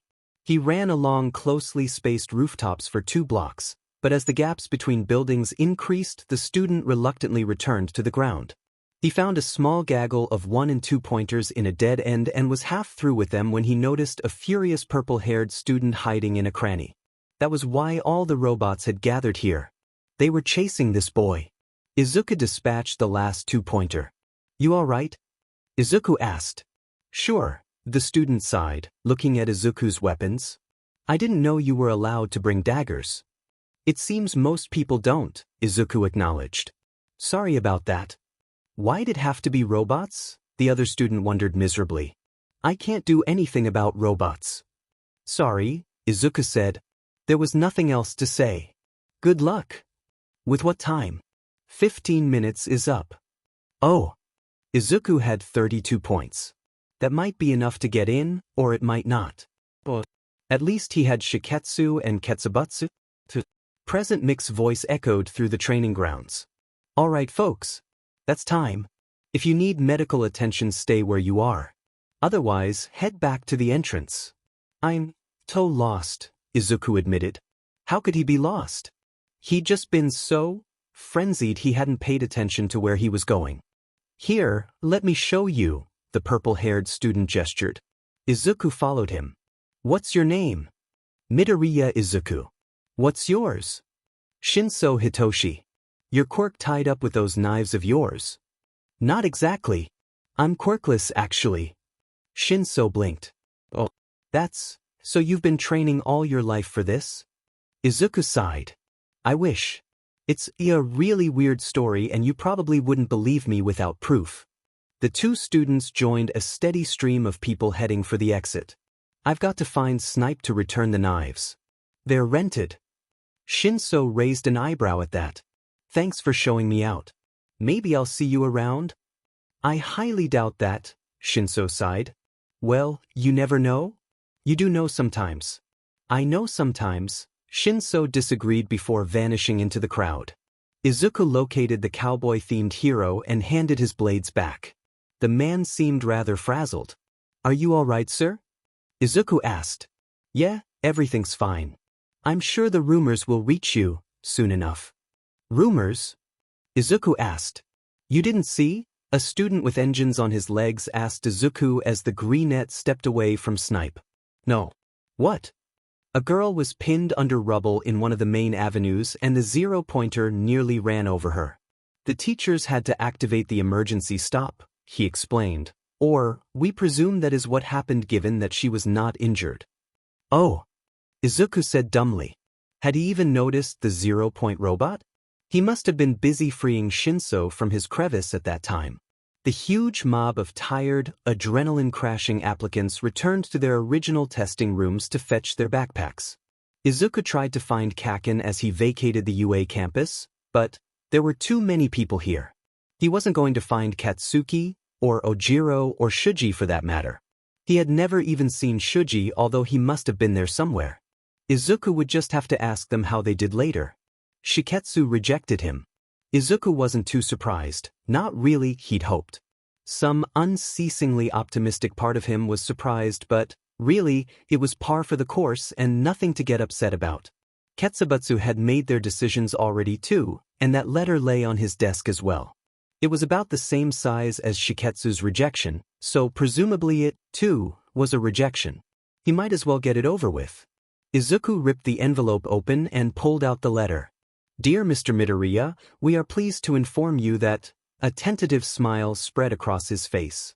He'd been accepted to the hero course at Ketsubutsu. Ketsubutsu might not be on the same level as UA or Shiketsu, but it was a well-respected academy and Izuku would get it. Fine education there. It would be a while still before UA sent out letters. If Izuku didn't make the cut for Shiketsu, he couldn't imagine he would make the cut for UA. He would be a Ketsubutsu student, then. It was enough. It wasn't what he'd hoped for, but it was more than he had really expected. Perhaps Ojiro or Shuji might join him there. Chances were Kaken had made it into one of the better schools. Chances were Ojiro and Shuji had, too, but you could never say for sure. Izuku hopped down the stairs and cheerfully informed his mother, I got into Ketsubutsu. She gave him an enthusiastic hug. Congratulations. I knew you could do it. You had more confidence than me then, Izuku admitted. Izuku exchanged texts with Kaken, Ojiro, and Shuji. Shuji and Kaken had both been admitted to Shiketsu. Ojiro and Shuji had been admitted to Ketsubutsu. The idea of Kaken not getting into a school that admitted Izuku was bizarre. Maybe his old friend hadn't cared enough to try his best on the exam? Maybe it was just bad luck? Izuku would never ask because that would also be asking to be punched. Not that Kaken could land a punch on him anymore. UA's letter arrived promptly, several days earlier than expected. Izuku had waited for its arrival merely as a formality, quite sure he would be a Ketsubutsu student the next year. As he ripped the envelope open, a metal disc clattered onto his desk. What are you? Izuku asked it. A hologram fluttered into existence in front of him. Good morning, Midoriya, chirped a cheerful voice. Principal Nedzu stared at him with beady, bright eyes. What was going on? Some of the teachers like to ratchet up the tension and perform a dramatic reveal. I'm not one of them. You passed the Heroics course entrance exam. Congratulations. Really? Enclosed in your envelope you will find all the information necessary for you to accept your enrollment and prepare for the new year, or not, of course, if you have other opportunities you wish to pursue. Principal Nedzu sounded ever so slightly sarcastic, as if he, too, could not imagine Izuku doing any such thing. I suppose we should go over some highlights of the exam. Here we have you slaying some one-pointers in excellent form, here some three-pointers are defeated on a roof, and here we find you driving off a large force in order to rescue another applicant from a most unpleasant predicament. Izuku watched himself move like he didn't have words. He had accustomed himself to the reflexes his body now possessed, but he had never seen a video of himself using them, and it was spooky, like watching a ninja weasel in an Izuku suit run wild over the testing grounds. You received 32 villain points and 25 rescue points for your efforts. We score well those who wade through hordes of laser-wielding automatons in an effort to protect others. Congratulations and welcome. We hope to see you at UA this term. The holographic principal vanished and Izuku let out a jittery giggle. He pulled out his phone and texted his 3 fellow applicants, UA, let me in. A few minutes later, Ojiro confirmed his acceptance, then Kaken replied with, you know I'm in too, followed by Shuji's response of, I have also been accepted to the UA hero course. All of them were going to go to UA together. Izuku was going to high school, to hero school at the top school in the nation, and he was going to have friends there. It had to be the best day of his life. Nothing this wonderful had ever happened to him before. Izuku whirled down the stairs yelling a vaguely comprehensible celebratory noise. I got in, Mom, he shouted, throwing himself into her arms. It's the best day of my life. Grab your things, she smiled. We're going out to celebrate. Are you sure? Eating out was expensive. Of course I'm sure, she replied. It's the best day of your life after all. There was only a hint of trepidation in her words. She had the right to worry about him, after all. His dream career wasn't exactly a safe one, and after everything that happened to him this year, she had nearly lost him once. He would have to be careful to never put her through something like that again. He should join a team. Committed hero teams, those who ranked together on the billboard, typically had much lower casualty rates than heroes who worked solo or with long-term sidekicks, but Izuku might be getting ahead of himself. He hadn't even had his first day of school yet, and he was already thinking about options that wouldn't materialize until his third year at least. A day before the start of term, Izuku dreamed about snow globes again. Well, again might be a misnomer. The day of the UA entrance exam, he had barely dreamed about snow globes. They had been an afterthought, there at the conclusion, but somehow important. This time Izuku dreamed about staring at shelf after shelf of snow globes, and somehow, looking at all of them made him so furious he couldn't think straight. His fingers curled into fists and he grit his teeth. It was one of his lucid dreams. He knew it was unreal even as he experienced it firsthand. Izuku woke with a start. Why snow globes? He asked his empty room. Of all the things, this had to be important somehow, right? But what could it possibly mean? It was 8 o'clock in the morning the day before the start of term, and Izuku, rather than preparing for the school year, was Googling snow globe collections. That didn't get him anywhere. He didn't even know what he would be searching for, but it definitely wasn't this. Apparently some antique globes went for incredibly steep prices. Who would pay for something that old and ugly? It was a weird world. On a whim, the Greenet Googled snow globe crimes. That mostly turned up wicked deals on snow globes and similar advertisements. His browser history was going to be a sight to behold after this. On the middle of the second page of results, however, something caught his eye. The search is still on for Hirano Nico, retired, formerly of the Hero Public Safety Commission. Police suspect foul play and report that his well-known and well-loved snow globe collection was completely destroyed, not a single item intact. A spokesperson for the police said, "This seems to rule out an attempted theft by a rival collector, but we are investigating all possibilities at this point. We, as yet, have no evidence leading us to believe that Hirano Nico himself has come to harm, and as such continue with the search for a missing person." That article was from 3 weeks after Izuku's disappearance. Hirano himself had vanished. They didn't know exactly when, given that he was retired and lived alone. He had disappeared somewhere between 2 days before Izuku resurfaced and 1 day after Izuku resurfaced. Was this really anything to worry about? Anything to think about? It was definitely a bizarre coincidence, but that was likely all it was, right? Just because an avid snow globe collector disappeared during Izuku's lost time and now Izuku was dreaming about snow globes, that didn't mean the student had met Hirano or had anything to do with that disappearance. Still, though, this was pretty disturbing. So, if I did have something to do with it, if I was the tool, he grimaced, that made Hirano disappear, why? He was an old, retired man who maybe used to do something for the HPSC. Could it have been a villain with a grudge against him? Would there be any reason for someone to have a grudge against Hirano at all? What job did he do at the HPSC? It was impossible to find information on Hirano Nico's employment history beyond worked for the HPSC and manager. Manager of what? Was he some kind of spy handler? Given how little information about the man was forthcoming, it seemed not likely but possible that he had some sort of secret job no one could talk about, in which case there were all sorts of reasons a villain might want him dead. It was also possible, of course, that Hirano Nico's job had been so utterly boring that no explanation of the work was forthcoming beyond manager, in the same way some jobs could only be described as paper pusher. There wasn't enough information to make anything beyond a wild guess. Izuku sighed. An HPSC employee, snow globes, US protests. Are they even related? What is this all about? Shuji and Ojiro were already waiting at the UA gates when Kaken and Izuku arrived. Train was a bit late, the explosive student grumbled. The four of them set off to find Class 1A together. You're vibrating again, Izuku. Well, in his defense, so is Shuji, Ojiro pointed out. It's exciting, the taller boy defended. Yes, but you don't need to be so and jittery about it, Katsuki muttered. A door labeled 1A appeared to their right.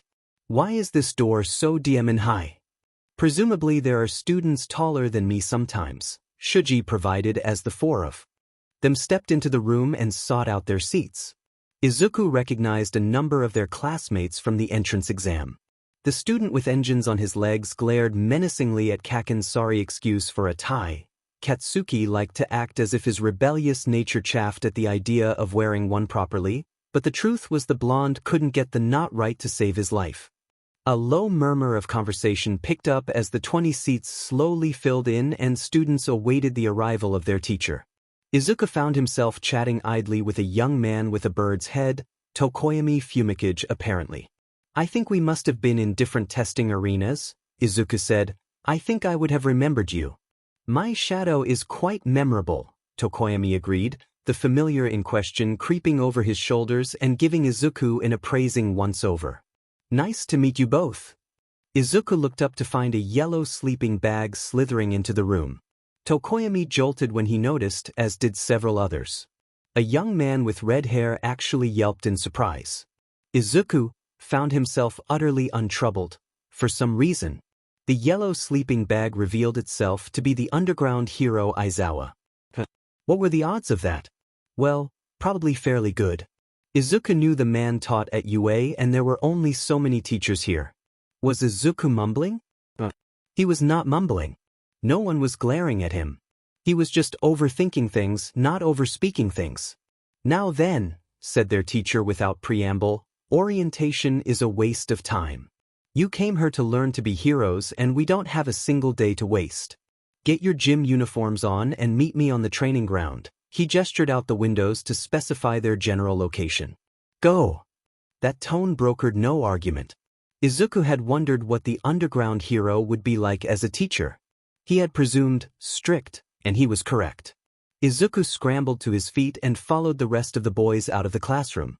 Fortunately, it seemed someone at the head of the herd knew where the changing rooms were. Uniforms were donned in a flurry of fabric, no one wishing to be the last to arrive. Class 1A approached the indicated training field in one large clump, minus a few stragglers. Aizawa waited for them stoically. Today we're going to do a quirk assessment test, he said, indicating some trials set up behind him on the track. Uraraka? Yes, Mr. Aizawa, answered a brown-haired girl who lingered nervously at the back of the class, as if not quite sure if she had the right to be there at all. How far could you throw a softball in middle school? I don't remember, about to that white line on the track I think. This time use your quirk, the teacher tossed her the ball. Uraraka threw the sphere into the air and it kept going, and going, and going, and disappeared from UA's campus. That was incredible. She had just negated gravity? That was a terrifying quirk. You may have been training your bodies in physical education classes, Shoyuta continued, but without working in your quirks that doesn't mean much. Today, we'll see where you are and where you need to be. Oh man, this is going to be so fun, someone said. Aizawa's head whipped around. Fun? I would hope aspiring heroes would take this more seriously. In that case, the student with the lowest score will be expelled. Show me you belong here, Aizawa said, voice ice cold. A hush fell over the class. Really?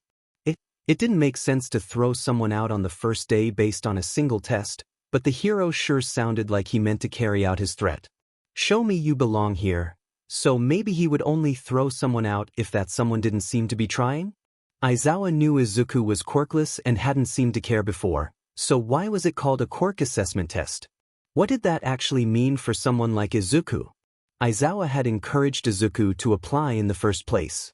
What would be the point of doing something like this that seemed designed to toss him out immediately? So, this was no time to psychoanalyze his teacher. First is the standing long jump, Aizawa said. Izuku was somewhere near the 30th percentile for the jump. He was one of the better distance runners, 30th percentile on the sprint. It became immediately apparent that Izuku, Hagakure, Jairu, Kaminari, Kirishima, and Aoyama, whose quirks either didn't exist or weren't very helpful for most trials, were waging a private little war to see which of them would take last place. The others had quirks very well suited to at least one of the challenges and were in no danger. In the end, Kaminari took last. Hagakure took 19th and Izuku 18th. Expelling someone like this really didn't seem fair, but there was nothing Izuku could do about it. He ducked his head but didn't look away from the scene unfolding. Kaminari held his head high, stoically meeting their teacher's gaze. It was impressive. Izuku wouldn't have been able to do that. The greenette would have been crying in despair and anger. Aizawa met Kaminari's stare, seemed to find something he liked, gave an almost imperceptible nod of his head and said, "It was a logical ruse. No one is being expelled. I just wanted to make sure you took this exam seriously so I know what I'm working with. Take note, though, that I have no tolerance whatsoever for those who squander their potential. If you don't take this course seriously, you will not stay in my class. All right, back to school." "Yes, Mr. Aizawa," the students chorused, the lot of them trundling back towards their classroom. "That was badass, Pikachu," Kakin said to Kaminari. The lightning summoner said, perhaps reacting to the compliment or perhaps to the abrupt nicknaming. "It wasn't a DMN ruse," Kakin continued. Apparently he had come to the same supposition as Izuku. If you'd begged or made excuses he would have thrown you out. "You convinced him you belong. Here with your powerful stare," Uraraka said, clearly impressed herself. It was something of a trying first day, but a promising one, and over before Izuku knew it. "Bakugo," Aizawa called as the bell sounded to release them. "I need to speak with you for a few minutes." Kakin and Izuku exchanged a bewildered glance. "I'll wait for you by the gates, all right?" Izuku said. Katsuki nodded. "See you in a minute, Izuku." What was that about? Kakin strode rapidly towards the gates, pointedly not meeting Izuku's gaze. He'd been delayed barely 15 minutes by his conversation with Mr. Aizawa, but it must have been an intense 15 minutes. "Kakin?" Izuku asked. "I don't want to talk about it," he said vehemently, not quite snapping. Oh, the temptation to demand, "Are you okay?" was overwhelming. Izuku quashed it and the pair set off together to the train. The silence lasted for 2 blocks before Katsuki apparently couldn't take it anymore. "I am different, aren't I?" he demanded. Izuku blinked at him dumbly. Different? From middle school. Like, you're taller now?" He was. "And I think maybe your hair is spikier than it used to be and—" "Not like that. The sheet I used to do to you in middle school, and not just you, and the sheet I used to say to you." Izuku still didn't understand what was being asked of him. "If I tried to pull that crap on you now, you would be shocked, wouldn't you? You wouldn't expect it of me."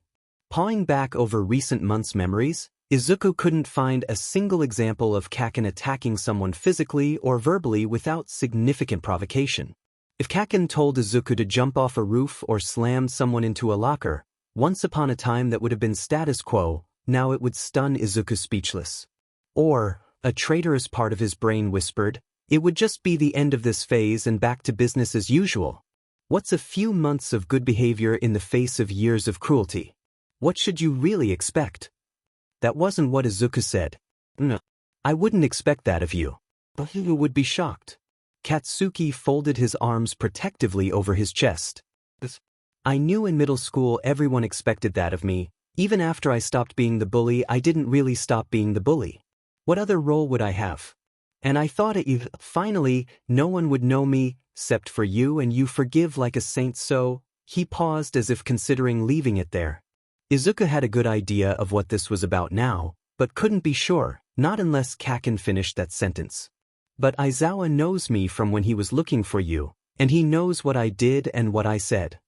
"Oh," Izuku said, realizing at last exactly what conversation had occurred between student and teacher. Most likely, Aizawa had given Katsuki the thin ice speech. Aizawa had said, that first time Izuku met the underground operative, that someone like Katsuki didn't deserve to go to hero school, that if he was the sort to suicide bait his classmate he ought not be given a license. "He said that he's giving me the benefit of the doubt," that was what he said when I read between the lines. "Anyway," Katsuki said with his head bowed, "that he won't look for a reason to throw me out, not more than anyone else, But if he sees me doing things like that again, I'll be sent home and blacklisted from every reputable school. That had to hurt, having it all dragged out in the open like that when he was trying to change. But it doesn't matter because you won't do anything like that, Izuku said, putting every bit of faith and confidence he could dredge up into those words. I would be shocked. Kaken blinked at him and ever so slowly, the hint of a grin spread across his face. Thanks, nerd, he said.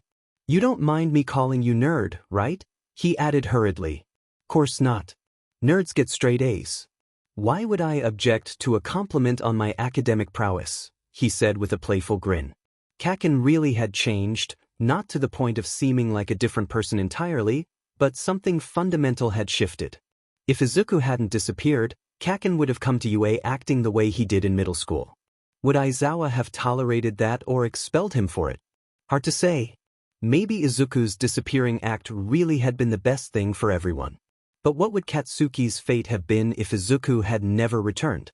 If the green net had vanished from the face of the earth with Katsuki's murderous taunt forefront of everyone's memories?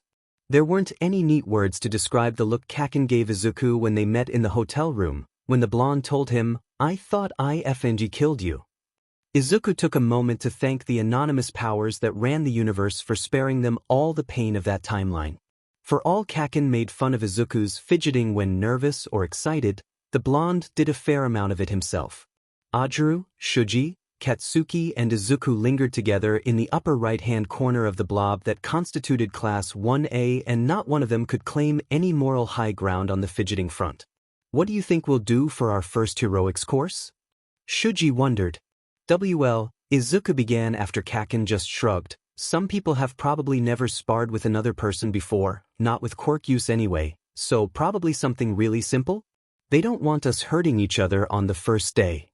Izuku's comment had, apparently, been overheard by Yaoyorozu and Azui, call me Tsu, who nodded in agreement with him. Or maybe we'll jump right into it, plus ultra and all that, Kirishima suggested. We all took the entrance exam at least, and that required plenty of fighting. But no restraint, Ojiro pointed out. Fighting another person for practice is not at all the same thing as destroying a robot. Kaminari nodded his agreement as more people were swept into the rushing torrent of the conversation. Who is even teaching? This class Karo? Asked Azui. Ida turned the syllabus over twice. I am not sure, but the course description suggests that we will begin doing battle simulations immediately. That does seem a bit much for the very first class, Yaoyorozu said. I am coming through the door like a normal person, exclaimed a very familiar voice. Well, first off, no. Normal people do not enter rooms like that. Second off, that's All Might.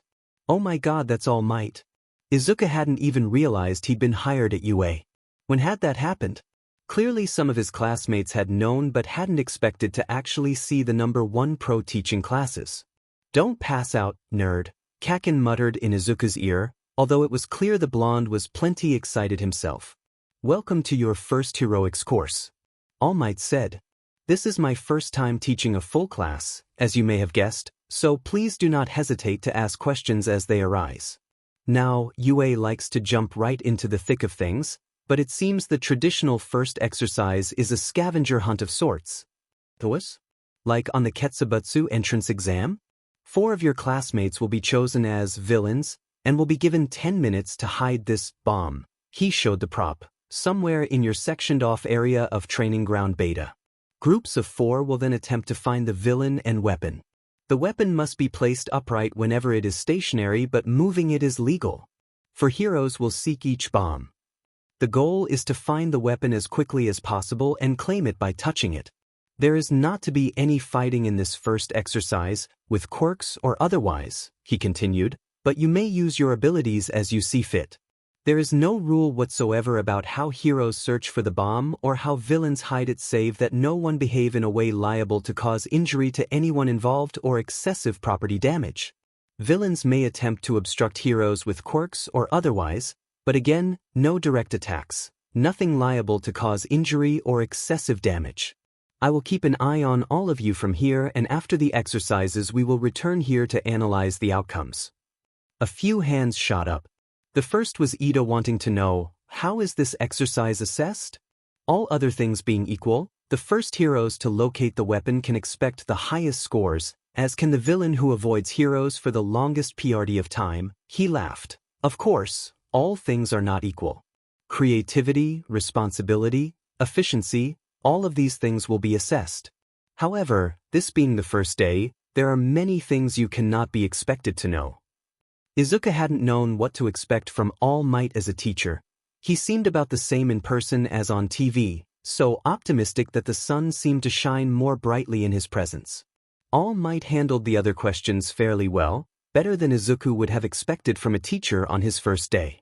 Alright, villains as randomly selected will be Todoroki, Ashido, Uraraka, and Midoriya. He hadn't planned on that. How was he going to do this? He'd been silently scheming about how to find the weapon, somehow sure he would be a hero. Todoroki will be pursued by Jiro, Kirishima, Bakugo and Mineta. Ashido will be pursued by Azui, Yaoyorozu, Kaminari, and Ojiro. Uraraka will be pursued by Shuji, Sato, Tokoyami and Hagakure. Midoriya will be pursued by Aoyama, Ida, Siro and Koda. Now, the support department has a surprise for you. All Might gestured behind him to a long row of briefcases. Your costumes are ready today. Change and have heroes return here. I'll meet villains out on the training grounds to give them their props and show them to their sections. When Izuku filled in the costume request form 2 weeks previously, he discovered much to his consternation that not only did he know exactly what materials he wanted for his outfit, he had preferred brand names. Silver was the company he wanted to do business with for body armor and knives. ACMX was the vendor from which he wished to purchase impact-absorbing combat boots. Izuku had long known about CV, they were a Japanese company despite the odd name and quite prominent in hero circles. To the best of his knowledge, however, the student had never heard of the Immersian support company ACMX before he asked UA to acquire boots from them. Izuku was well and truly accustomed to that kind of that kind of thing by now, and it didn't even seem worth mentioning. Izuku's work outfit, for some reason calling it a costume seemed silly, had a gray-blue-black camouflage pattern. Completely black clothing wasn't that useful for staying unseen at night. The goal was to be the color of the city, so mostly gray. Black in the dark looks different from gray in the dark. Izuku wore a layer of flexible body armor beneath the camouflage. Thicker plates guarded his torso. Izuku had not asked for anything special as far as gloves were concerned, but immediately recognized the ACMX mascot, a checkered whiptail, on their packaging. These were gecko gloves. Apparently, perhaps a package deal with the boots. They wouldn't actually allow Izuku to climb on glass, but they would provide a firm grip on even the smoothest of surfaces while protecting his hands from heat, cold, and moderately forceful stabs. They also provided wrist support with a similar impact-absorbing design to the company's boots. When falling from a great height, then, Izuku should try to land on all fours. He would be most likely to avoid injury that way by spreading the force of the impact. Sleeve sheaths provided easy access to an octet of thin throwing knives. Other weapons, including the 2 quasi-short swords he had requested, could be holstered on his belt. The staff would be more cumbersome as it didn't collapse. It wouldn't be an easy weapon to stow, but it should be possible to secure it to his back if he needed both hands free. He would keep this in mind for future modification requests. Izuku checked all of his weapons before putting the blade guards back on and returning all knives to the case. There wasn't to be any real fighting today, so he didn't need or want them. You look scary, Kaken told him as Izuku headed out to meet All Might.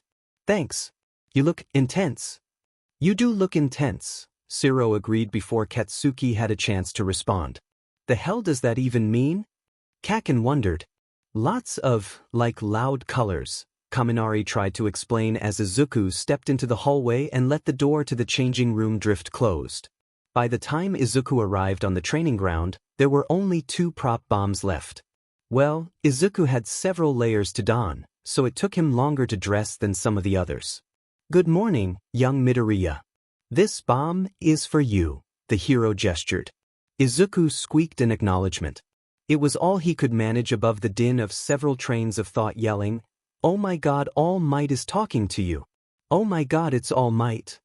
The fanboy wondered, briefly, if all might remembered their first meeting, remembered the day Izuku had forgotten.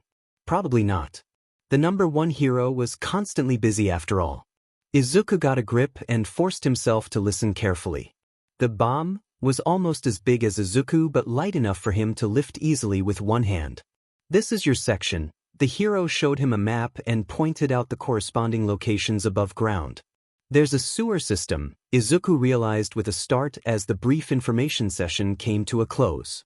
There is indeed, All Might agreed with a chuckle. I believe you are the first to notice that.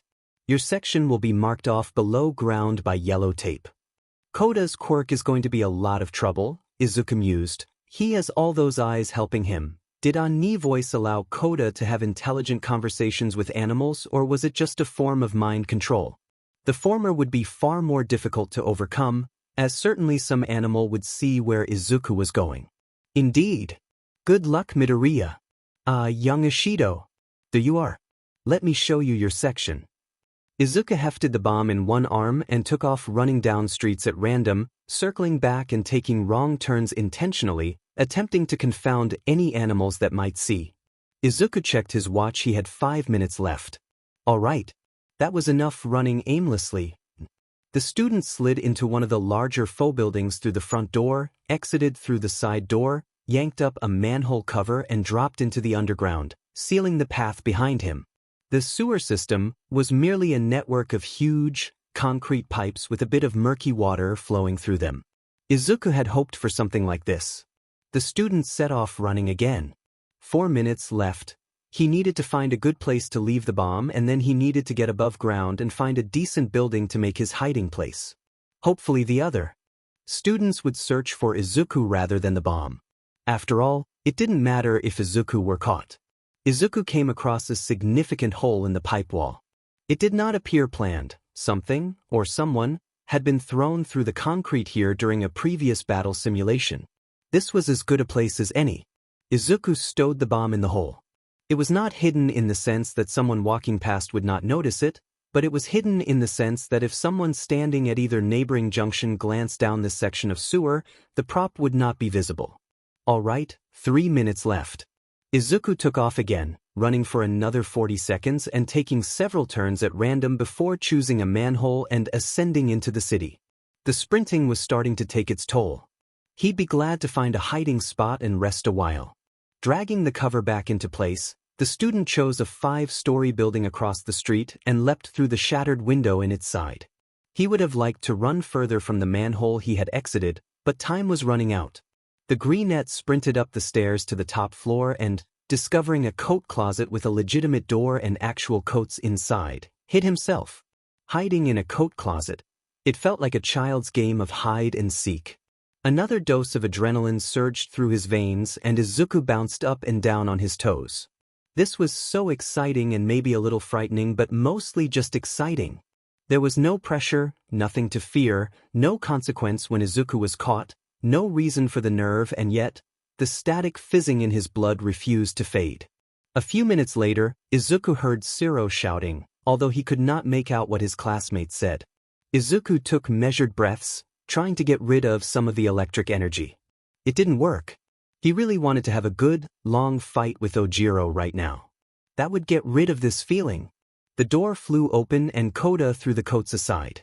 The tension evaporated because the ruse was over, but it had worked, hadn't it? Izuku's capturing classmate wore a look of profound amusement and, well, yes, Izuku was in the closet, but come on, grow up in triumph, which rapidly turned to confusion. The small bird on Koda's shoulder chirped happily and Izuku allowed himself to grin.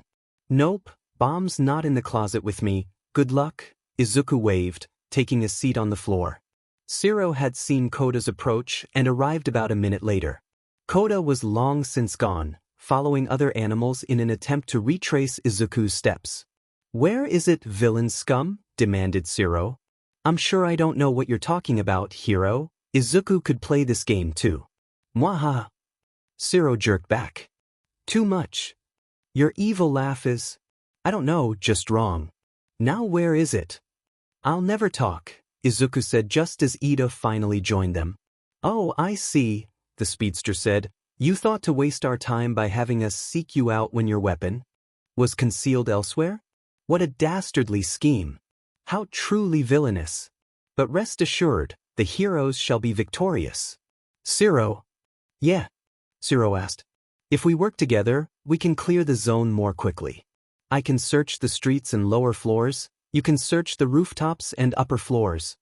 Well, I guess that's allowed? You'll call me if you find the bomb and wait to claim it so we tie. Of course. All right, let's go. The two took off and the greenette walked to the nearest window to keep an eye on their progress. It was good to see them cooperating. Really, they would have been best off working together from the start. Well, this all went rather well, Izuku decided. Fortunately for the heroes, their assigned training ground section wasn't that large. It only contained a few dozen buildings and most of those were only a single story and completely unfurnished. Still, it took Zero and Ida more than 10 minutes to complete their search even with such useful mobility quirks. Koda's probably found it by now, Izuku mused.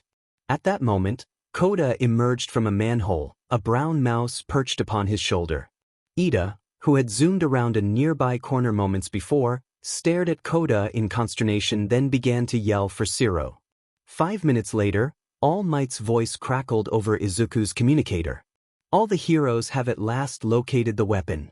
Please return to the viewing room now. Izuku couldn't help but feel tempted. He could walk down the stairs, or he could jump to that neighboring balcony and then to the ground. He really wanted to, but that would just be pointlessly reckless. If he were only on the second story it would be alright, but Kaken would glare at him later if Izuku jumped from a window this high, even with a plan to get down safely. Fine then. Izuku took the stairs. By the time Izuku, feeling rather tired from all the sprinting earlier, returned to the viewing room, it seemed nearly everyone else had already arrived. He wasn't sure if that was a good thing or not. It was probably a good thing. Let us start with a review of the quest to apprehend Todoroki. Izuku wondered idly who had compiled the highlights reel shown to the class. Nedzu maybe? Todoroki took the bomb, walked immediately to the tallest structure in his sector, climbed to the highest floor and froze the entire building into a solid block of ice. Holy, that was incredible, terrifying power.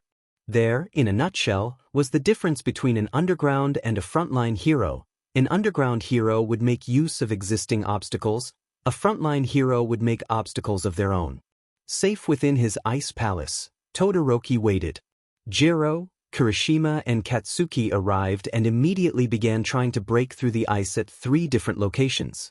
They were not working together, but making some progress nonetheless. Mineta began to frenetically climb all over the icy building using his quirk, probably looking for a weak spot. He didn't find one. Found a frequency that allowed her to shatter great chunks of Todoroki's ice, and Kaken began to use more and more devastating attacks to knock his way through a sealed window. Todoroki had to continually renew his protections and, after only 5 minutes, began to shiver uncontrollably. At this point Kirishima, who had been mostly ignored as a lesser threat, burst through the lair's defenses and made his way to the bomb before Todoroki could react. Jiro and Kaken burst through immediately after and touched the bomb at virtually the same time. Mineta joined them shortly. Alright, first off, what did the villain do well? His choice to forswear subtlety in favor of force was probably a good one given the power he can bring to bear, Yayorozu provided. That ice was crazy tough to break through, Kirishima agreed. He planned that out really well. And what could he have done better? Asked All Might. He could have sealed the bomb in a solid layer of ice so that anyone breaking through his initial defenses could not reach it immediately, Izuku offered. On some level, given how quickly the glacier summoner became hypothermic after encasing himself in ice with his charge, choosing to rely on force rather than subtlety might not have been the best decision. Now the heroes. What did they do well? Their determination and relentlessness was admirable. Todoroki himself provided somewhat grudgingly. The heroes did a decent job, and it wasn't clear that teamwork would have served them better than the 3-pronged assault they carried out independently. Izuku offered no suggestions to this group. They moved on to an analysis of Ishido's attempt at villainy. The acidic student had chosen to conceal herself and her weapon in the dark basement of a randomly selected building. She proceeded to assemble the cardboard boxes in the room into a visual barrier to hide her bomb and positioned herself in an ambush-ready alcove near the bottom of the stairs. It was 6 minutes before someone came to check the basement. Ojiro. He narrowed his eyes at the suspicious pile of boxes and carefully made his way down the stairs. Ishido sent a plume of very weak acid splashing across the floor. Ojiro did not fall but rather slid to the other side of the room as if ice skating. Ishido made a rude face at him before running up the stairs, but she had not fooled him. Ojiro made his way to the boxes and tapped the bomb, claiming it for himself before nodding to Ishido and departing. Ishido sighed and returned to her alcove. Azui was the next to arrive, followed by Yaoyorozu and then Kaminari. Ishido played the same game with the other three, but none of them seemed fooled. The pile of boxes was just too suspicious. Ishido had done a good job. It was a fine hiding spot and she had done her best to implement a backup plan. The heroes, however, could have done much better. The heroes should have worked as a team to search, Izuku said simply as the time for suggestions rolled around. They could have found her much more quickly. Were we allowed to do that, Karo? Asked Azui. Of course you were. All Might replied. It seemed collaboration hadn't occurred to most of the group. Uraraka chose to hide on the top floor of a building with a pre-shattered skylight. The reason for this became apparent when Hagakure, the first to search that building, finally arrived. Uraraka tapped the bomb and sent it floating up to the roof and beyond. The other student heroes, attracted by the flying prop, arrived shortly, but Uraraka didn't care. What did it matter to her whether it was 1 or 4 heroes who touched the bomb? That match ended with a waiting game. Eventually Uraraka became so nauseous she could no longer use her quirk and the bomb sailed back down to the building's roof. All 4 heroes captured it together. The critique was quick for all of them. Uraraka had come up with a creative solution which likely couldn't have been significantly improved upon. Well, hanging the bomb from a high ceiling by a rope might have thwarted Hagakure without requiring Uraraka to exhaust herself with her quirk, but it would not have thwarted Tokoyami and Dark Shadow. Again, the heroes really should have worked together to sweep the area. And now for Midoriya. Izuku watched himself run pell-mell through the faux city before finally descending into the sewers. We were allowed to do that, Karo? Asked Su. Nothing was forbidden. All Might replied. The cameras in the dimly lit sewer system caught Izuku stowing his bomb and running. You didn't stay with it? Uraraka asked. Why would I? Izuku asked a bit nervously. I couldn't do anything to defend it, not without attacking someone. Your quirk no good for that? She asked, seemingly perfectly sincere, but Izuku couldn't help but be wary. Something like that, Izuku replied. 3 people here, maybe 4 if All Might happened to remember his kidnapping case, knew Izuku was quirkless. The greenette wasn't sure he wanted that number to increase. The Izuku on screen proceeded to his closet. I always knew there was something about you, Izuku, Kaken told him. Really, Kaken? Oh, grow up. Izuku sniped back. Kaminari chuckled awkwardly. Izuku felt his cheeks burning. But fortunately All Might was narrating events on the screen rather than paying attention to the conversation at the back of the class. There's nothing wrong with being gay, Mineta of all people said. Izuku already knew that the guy was a pervert hyped up on teenage hormones and angst, so it wasn't something he expected to hear. Lots of the really hot guys are gay and that's great because I don't have to compete with them for girls. Shuji took a deep breath, apparently trying not to laugh. Kaken, Ojiro, and Kirishima unanimously decided this would be a good time to facepalm. Hopefully Katsuki was regretting his life choices. This was his fault after all. Azui pet her head as if considering Mineta's point. Todoroki blushed furiously and Kaminari valiantly pretended to have heard nothing. The rest of the class really had heard nothing, or else they were much better at faking ignorance. The on-screen coda began to consult with a number of birds. Due to Izuku's mad romp through the training grounds, the students searched the wrong building first. The birds were not infallible. Koda found Izuku, realized Izuku didn't have the bomb, and raced back to the ground to find another guide, eventually happening upon the mouse who led him through the sewers. Meanwhile, Ida and Siro searched the city in tandem, Aoyama joining them after a brief consultation with Ida.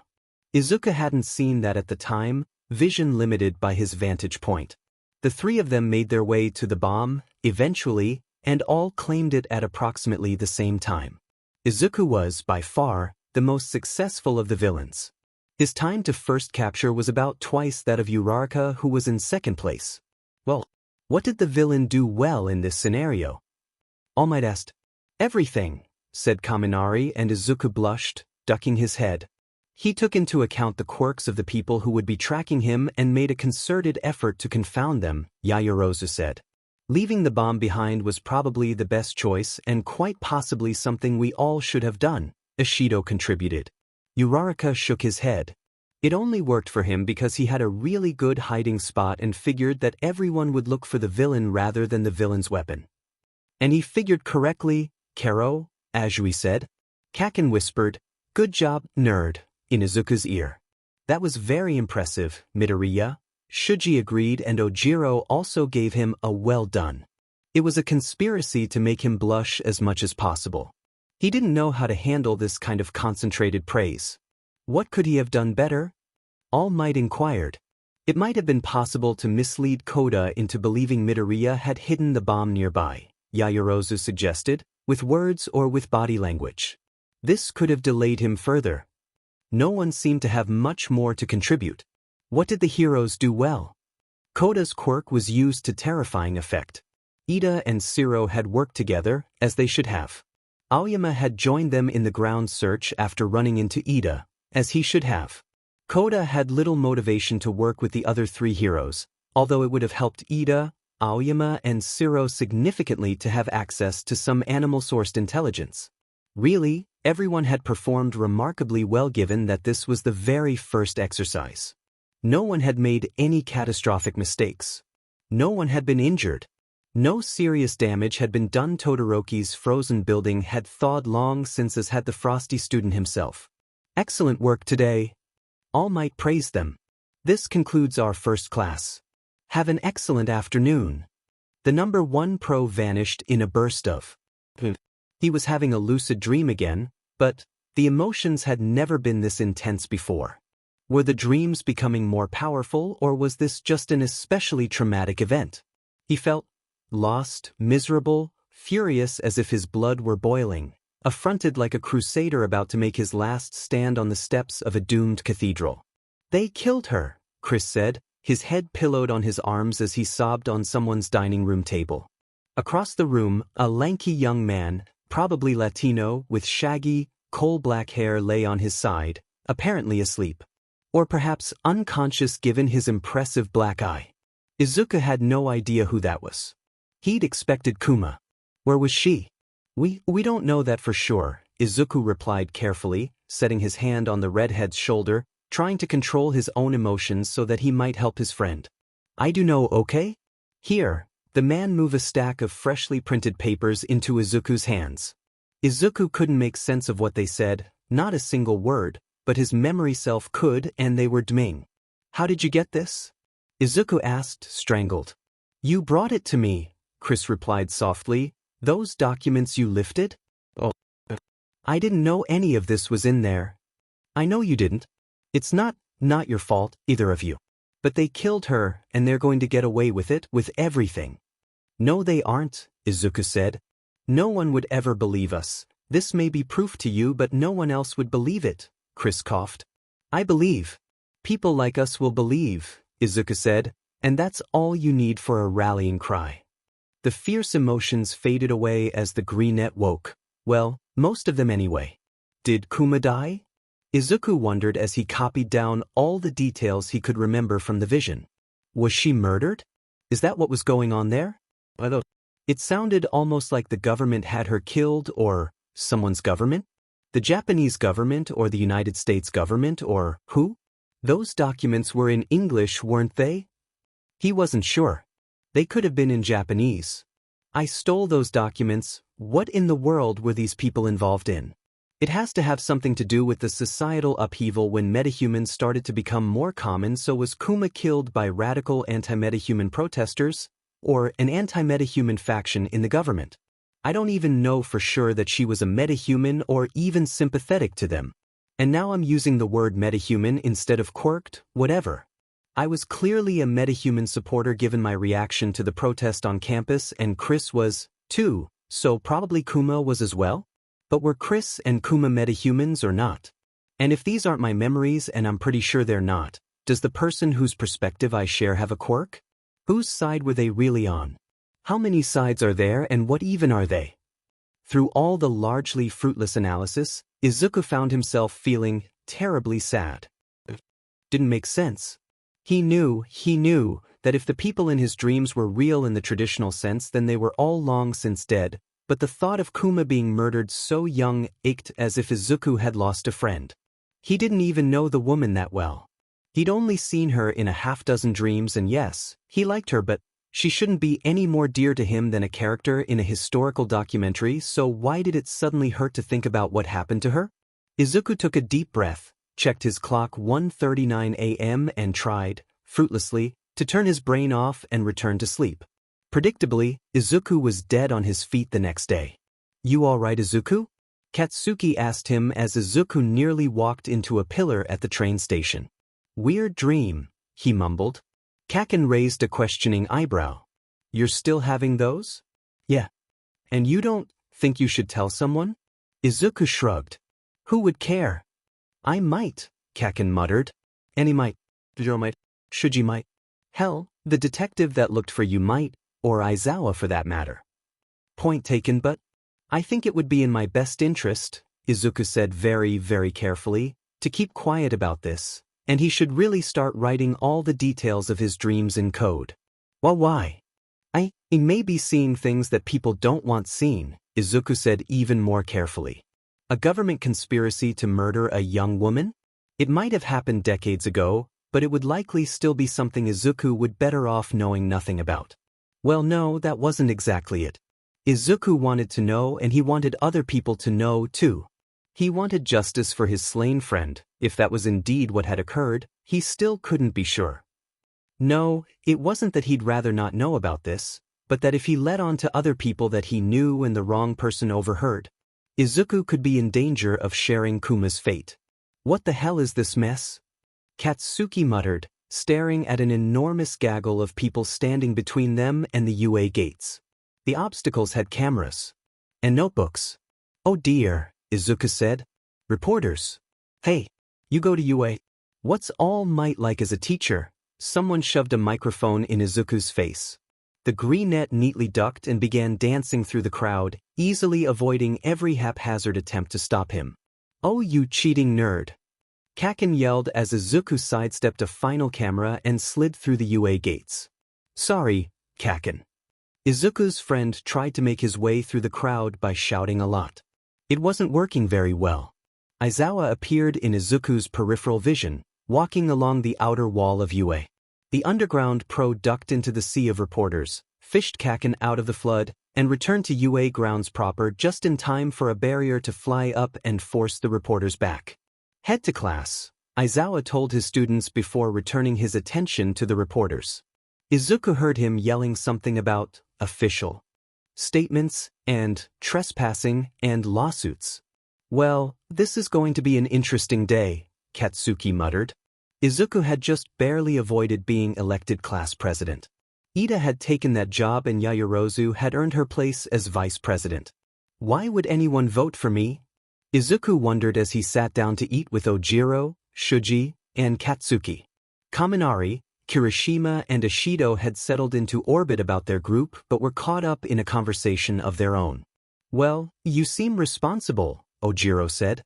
Izuku considered this assessment and found it ridiculous. How would anyone know? We haven't even had a real homework assignment yet. We barely know each other. "You just seem responsible," Shuji said with a helpless shrug. "You do, and I ought to know given how long I've been your neighbor," Kaken said. Izuku gave him a half-hearted glower. "Well, he certainly didn't feel worthy of being class president. Even if I were, I've got way too many problems of my own. I wouldn't have the time to do a good job." He really did have enough problems already. "It's not like it matters anymore, right?" Ojiro pointed out carefully, correctly surmising that Izuku was referring to the aftershocks of past kidnapping. You're back and you're here to stay and nobody even knows about any of that except the four of us. And Aizawa. That doesn't mean it doesn't take up a lot of my time and energy, Izuku sighed. Shuji nodded understandingly. I wouldn't just get over something like that either. Seriously, they would have been much better off electing Shuji than me, Izuku said. Why me? The other boy responded, jerking back. Yeah. You're really nice and you always seem to know what you're doing, and what everyone else should be doing for that matter. Shuji furrowed his brow. I do not know exactly how you got this impression of me. I am absolutely clueless and lots of people find me intimidating. Katsuki snorted. That's just 'cause you're tall. I think it's because I have a lot of arms and this funny mask, Shuji replied. Nah. It's 'cause you're tall, Kaken insisted. Ojiro glanced between them, evidently unsure whether he should take this discussion at all seriously. Izuku wasn't sure either. An alarm abruptly blared from the ceiling demanding all students evacuate the building. Izuku found himself crouching on the floor, scanning every direction for threats. Shuji groaned, God, why is that so loud? Well, the volume made the idea of ignoring the alarm and remaining in the building completely untenable, but exits seemed to be untenable too, because the hallways were jam-packed with people already. Window, Izuku said, making his way to the nearest one. Katsuki raised a hand. Don't blow it up. We can open it without destroying it. Izuku protested hurriedly. The greenette tripped the latches and Shuji pulled the window open. Izuku, as the smallest and most agile, swung himself out of the building and began to spider climb. Down the bricks. He was going to have to drop most of the way, though there simply weren't enough handholds. Izuku tucked and log-rolled as he hit the grass, then jumped to his feet and cleared out of the landing zone. Katsuki lunged out the window and broke his fall with explosion. Shuji and Ojiro achieved egress in much the same way Izuku had. Then Shuji caught 3 panicking general education students who had jumped out after them with no plan whatsoever to avoid injury. This may be getting out of hand, Ojiro said as Shuji dived to catch a 4th student who had attempted to climb down the wall and failed dramatically. As quickly as the flow of fleeing students began, it ceased. Wonder what happened? Kaken asked. The alarm itself fell silent perhaps 30 seconds later. Should we go back in? Ojiro wondered. Dunno. Katsuki launched himself into the air with explosion, catching the edge of the windowsill and blinking. Looks like everybody's going back to lunch? What the hell's going on? The last question was addressed to someone inside the building. Kaken turned back to the students outside. It was a false alarm, 'cause the press were trying to sneak on campus. Everything's good, I guess. You can come back inside. Kaken climbed back through the window. The other students exchanged glances and, as one, decided to re-enter the building through a door and take the stairs like normal people. Katsuki was waiting impatiently for them when they finally made their way back to the cafeteria. Took you long enough. Well, not all of us are living rockets, Shuji retorted, taking back his seat. You said it was the press that triggered the alarm? Izuku asked his old friend. Apparently, that's what people were saying. Or what people said Ida said, I guess. I wonder how much money they're going to have to pay to UA for breaking through the security, Izuku mused. Probably a good deal, Ojiro volunteered. I've heard that Nedzu is a practicing attorney. That is extremely frightening, Izuku decided. His brief encounter with Nedzu's hologram combined with what he already knew about UA's principal suggested one would not wish to be in a lawsuit with Nedzu representing the opposition. Though I've heard that an attorney who represents himself has a fool for a client. That probably didn't apply to people like Nedzu, though. I've been meaning to ask, said Ojiro as they packed up from lunch and headed for English class. Why aren't you with us for English, Midoriya? Oh, I'm fluent. I tested out. He wasn't trying to keep that ability a secret at UA. In middle school, sudden fluency in English would have drawn unpleasant attention to the greenette equivalent to setting off a truckload of fireworks in the halls. At UA, everyone would just assume he had lived abroad for a year or done an optional accelerated class, and he really didn't want to sit through 3 years of useless coursework. I have a study PRD for now, but I'll probably find something more useful to do with the time later. Cool. Ida had been a sheepdog in a previous life, there was no doubt about it. The fact that the seating style on the bus didn't accommodate the organization the class president was trying to impose caused Ida to visibly wilt. What kind of sheepdog wilted? Not a border collie. Izuku wasn't really a dog person, and apparently a supernatural knowledge of dog breeds was not part of the repertoire of random information that someone had shoved into his brain. Izuku took a seat in the back corner of the bus as the vehicle began a slow, steady drive towards one of the peripheral buildings on the UA campus. Kaminari and Kirishima argued with Siro about a video game Izuku knew nothing about and whether a certain cheat code was evil or not. Siro insisted a cheat code could not be evil, whereas Kaminari and Kirishima were convinced otherwise. Midoriya, Karo? Asked Azui, leaning over the back of the seat in front of him. Yeah. I was really impressed with your performance during our first heroics class, Karo, and I hear you escaped from the cafeteria before everyone else too. Tabio? Sort of? Why yeah, thanks. I was wondering, do you have an intelligence-enhancing quirk like Nedzu? No, he did not. That was not at all what he expected classmates to think his non-existent quirk might be. He wasn't sure exactly what he had expected, but it definitely wasn't this. Izuku opened his mouth once or twice, closing it promptly like a confused fish. No, I'm flattered? But no. Just because someone's really smart doesn't mean it's a quirk, Jiro, who sat beside Azui, pointed out. Sorry for assuming, Karo. Izuku sat there, dreading the follow-up questions where he would have to tell everyone he was quirkless, but they didn't come. Azui turned back to Jiro and the two of them began to discuss a genre of music the Greenette had never heard of before. Why were all of his classmates such interesting people? Not that he was complaining, but Izuku had thought he was up to date on most aspects of pop culture and yet he had no idea what anyone was talking about. The class disembarked in front of a towering dome with broad doors. They stepped inside and Izuku felt his mouth drop open. The place was an enormous disaster simulator with a setup for every calamity imaginable. Welcome to the unforeseen simulation joint, a clear voice said. The space hero, 13, stepped to the front of the class. It was just like Universal Studios Japan.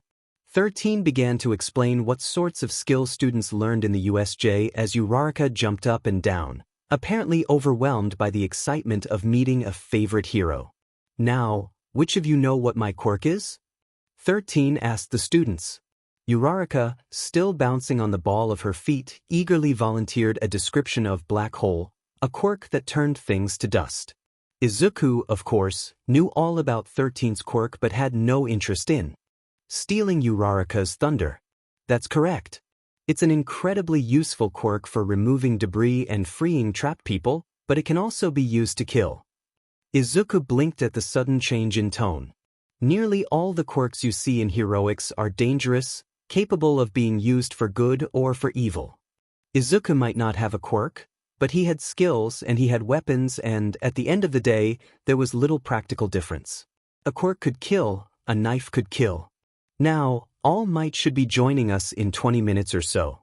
He accidentally got caught up in thwarting a bank robbery this morning on his way in and nobody could cover for him. Aizawa rolled his eyes. Apparently there was no love lost between Eraserhead and All Might. Izuku was the first to notice the dark circle forming in the center of the plaza. Aizawa, apparently, noticed only moments after him. Well, that's probably not good, Izuku said, then blinked and exchanged a shocked glance with Aizawa. The two had spoken almost precisely the same line at precisely the same time. Aizawa had said, well, that's probably bad. Is this part of the test? Asked Kaminari nervously as people began to step out of the dark portal. No. Get back to the door, those are villains, Aizawa growled. The door had sealed. Even Shuji and a sugar-high Sato working together couldn't get it to budge. Every attempt to get a signal out of the building failed. 13. Protect the students, Ayazawa said, lunging down the stairs towards the oncoming swarm of villains. Swarm of villains? Izuku hadn't found the chance to be frightened yet. Now seemed like a good time to start. He expected himself to panic any moment, but for some reason panic wouldn't come to him. Izuku had thought long and hard about whether he should bring his full costume including knives and staff for the field trip. He hadn't known where they were going or exactly what they would be doing, so he had elected to take the whole shebang. His staff was secured diagonally across his back so as to be out of the way for running. Izuku pulled the Velcro clasps free and held the most useful of his weapons at the ready. 13 certainly intended to defend the class to the best of their ability, but there were dozens of villains coming up the stairs and Aizawa took out 3 of them like a whirlwind. Were all of their enemies poor fighters, then? Wow, said Kirishima. Small-time crooks don't know how to adapt when their quirks suddenly fail to activate, 13 said smugly. Good morning everyone. A villain of sickly mist, like toxic ash rising from a refinery, teleported into the middle of the students and Izuku quashed the reflex to draw one of his throwing knives and aim for the villain's bow tie. The man was incorporeal. It wouldn't do any good. My duty is to… Izuku didn't hear the end of the speech because things rapidly devolved into chaos with 13 attempting to attack the villain, Kirishima and Bakugo lunging at the man, and everyone else scattering. Izuku followed some nameless instinct that demanded he dodge sideways and was abruptly in midair. His heart leapt into his throat at the revelation that he was at least 3 stories up. Flipping himself over like a cat, Izuku landed on all fours, the shock of the impact largely absorbed by the combined efforts of his gloves and boots. CMX made good stuff. The student didn't even have a sprain. He gasped in a few desperate breaths, the terror of the fall not fading with his escape because if he had landed badly he would be dead right now. There were few revelations more terrifying than that. Where am I? Izuku muttered, slowly standing. The patter of rain on his hair answered that immediately. The storm zone, still in the USC. Arg. Oof. The greenette jerked and pulled one of the daggers from his wrist sheath. Hi, Midoriya. Ojiro groaned from the remains of the bush he had just smashed. Are you okay? Izuku demanded, stowing his dagger and running to his friend's side. Yeah, I'm alright, shocked a bit. You shouldn't be okay. Izuku muttered. I was more than 3 stories up and I was only a few meters up, Ojiro said, dusting himself off. Just wasn't expecting it or I could have avoided killing this poor bush. The tailed boy looked at the shredded plant sadly. Priorities, Ojiro. Izuku pointed out nervously, scanning rooftops and windows of the faux building surrounding them. There were too many places to hide. There could be villains anywhere. We need to get out of the open. All right, let's go. Don't run. Walk quickly, Izuku said. Running catches people's attention immediately, and if there are a lot of villains around and someone sees us at a distance, they might just assume we're other villains if we act like we're not in a hurry. Izuku wasn't sure if this was unaided logical reasoning or one of his mysterious combat instincts. Regardless, it made sense. The pair set off at a brisk walk towards a heavily wooded area, pausing for Izuku to pick up his staff from beneath the bench where it had rolled. Neither student wanted to risk being cornered in an alleyway or worse guess which building might be safe to enter, so the nearby parklet seemed a good destination. Should we climb trees? Ojiro wondered. There's no better cover. Makes as much sense as anything else, Izuku said and ducked by reflex as someone stepped out from behind a tree and a huge paw swiped at his head. The tapered talons missed the greenette by centimeters, cutting the end from one of his curls. Izuku jumped backwards, staff held in front of him and ready to deflect the next blow. Ojiro stood at Izuku's back. They had only practiced fighting 2 versus 2 against Katsuki and Shuji a handful of times. They should have done that more often, but at least they had some experience. There were 5 villains that Izuku could see, and probably a few he couldn't. He chanced a glance upwards to confirm that no one was waiting to pounce from any of the nearby trees, then returned his full attention to the woman with the bear mutation, attempting to take his head off. She was strong but slow and unskilled. The man on her flank, whose hands transformed into scissors, was more of a threat. The villain to the right didn't really know what he was doing and stood about awkwardly as if searching for an opening but unsure of what an opening was actually supposed to look like. Duck! Ojiro called. Izuku fell into a low crouch and took the opportunity to slam his staff into Scissorhand's knee joint with enough force to crunch something sickeningly. The man went down with a strangled cry, and Izuku used the momentum as he stood to full height to stab the end of his weapon into the soft underside of Bear Mutation's chin. She reeled back, choking, and Izuku shuddered with cold dread at the revelation of just how serious such an injury could be, as he seemed to have overestimated how heavily armored she was. No time for that now. Ojiro had sent 2 of his opponents to the ground already. The remaining 3, none of whom had obvious quirks, circled the students like wary sharks. Make a run for it? Ojiro asked, panting. Izuku was breathing hard too, partially from exertion and partially from creeping fear. Yeah. Ojiro launched himself towards the shortest of the circling villains, barreling the man over. Izuku chased after his battle partner. The pair of them sprinted out of the muddy park, splashed through a flooded street, and set off down a main thoroughfare. The sound of pounding feet behind them urged the students to run faster still despite the treacherously slick asphalt. Izuku tried to take a corner too quickly and nearly skidded into a piece of dilapidated public art that Cementos had probably made as some kind of joke. The greenette didn't, however, lose his footing or more than a second's time, which was really good seeing as he had perhaps a 2-second lead on the villains. The group chasing Ojiro and Midoriya screamed insults and threats over the roar of the storm. It wasn't possible to make out entire phrases, but plenty of the individual words were comprehensible, and those alone were blood-curdlingly disturbing. "We're not going to loose them," Ojiro gasped out between pants. "Take a corner fast, stop and ambush them." Izuku replied. Ojiro gestured to an upcoming alleyway and the pair dashed into it, skidding to a halt. It was really hard to keep balance out here, and situating themselves against the wall ready to strike. The 3 pursuing villains were not very clever, and the ambush went over without a hitch.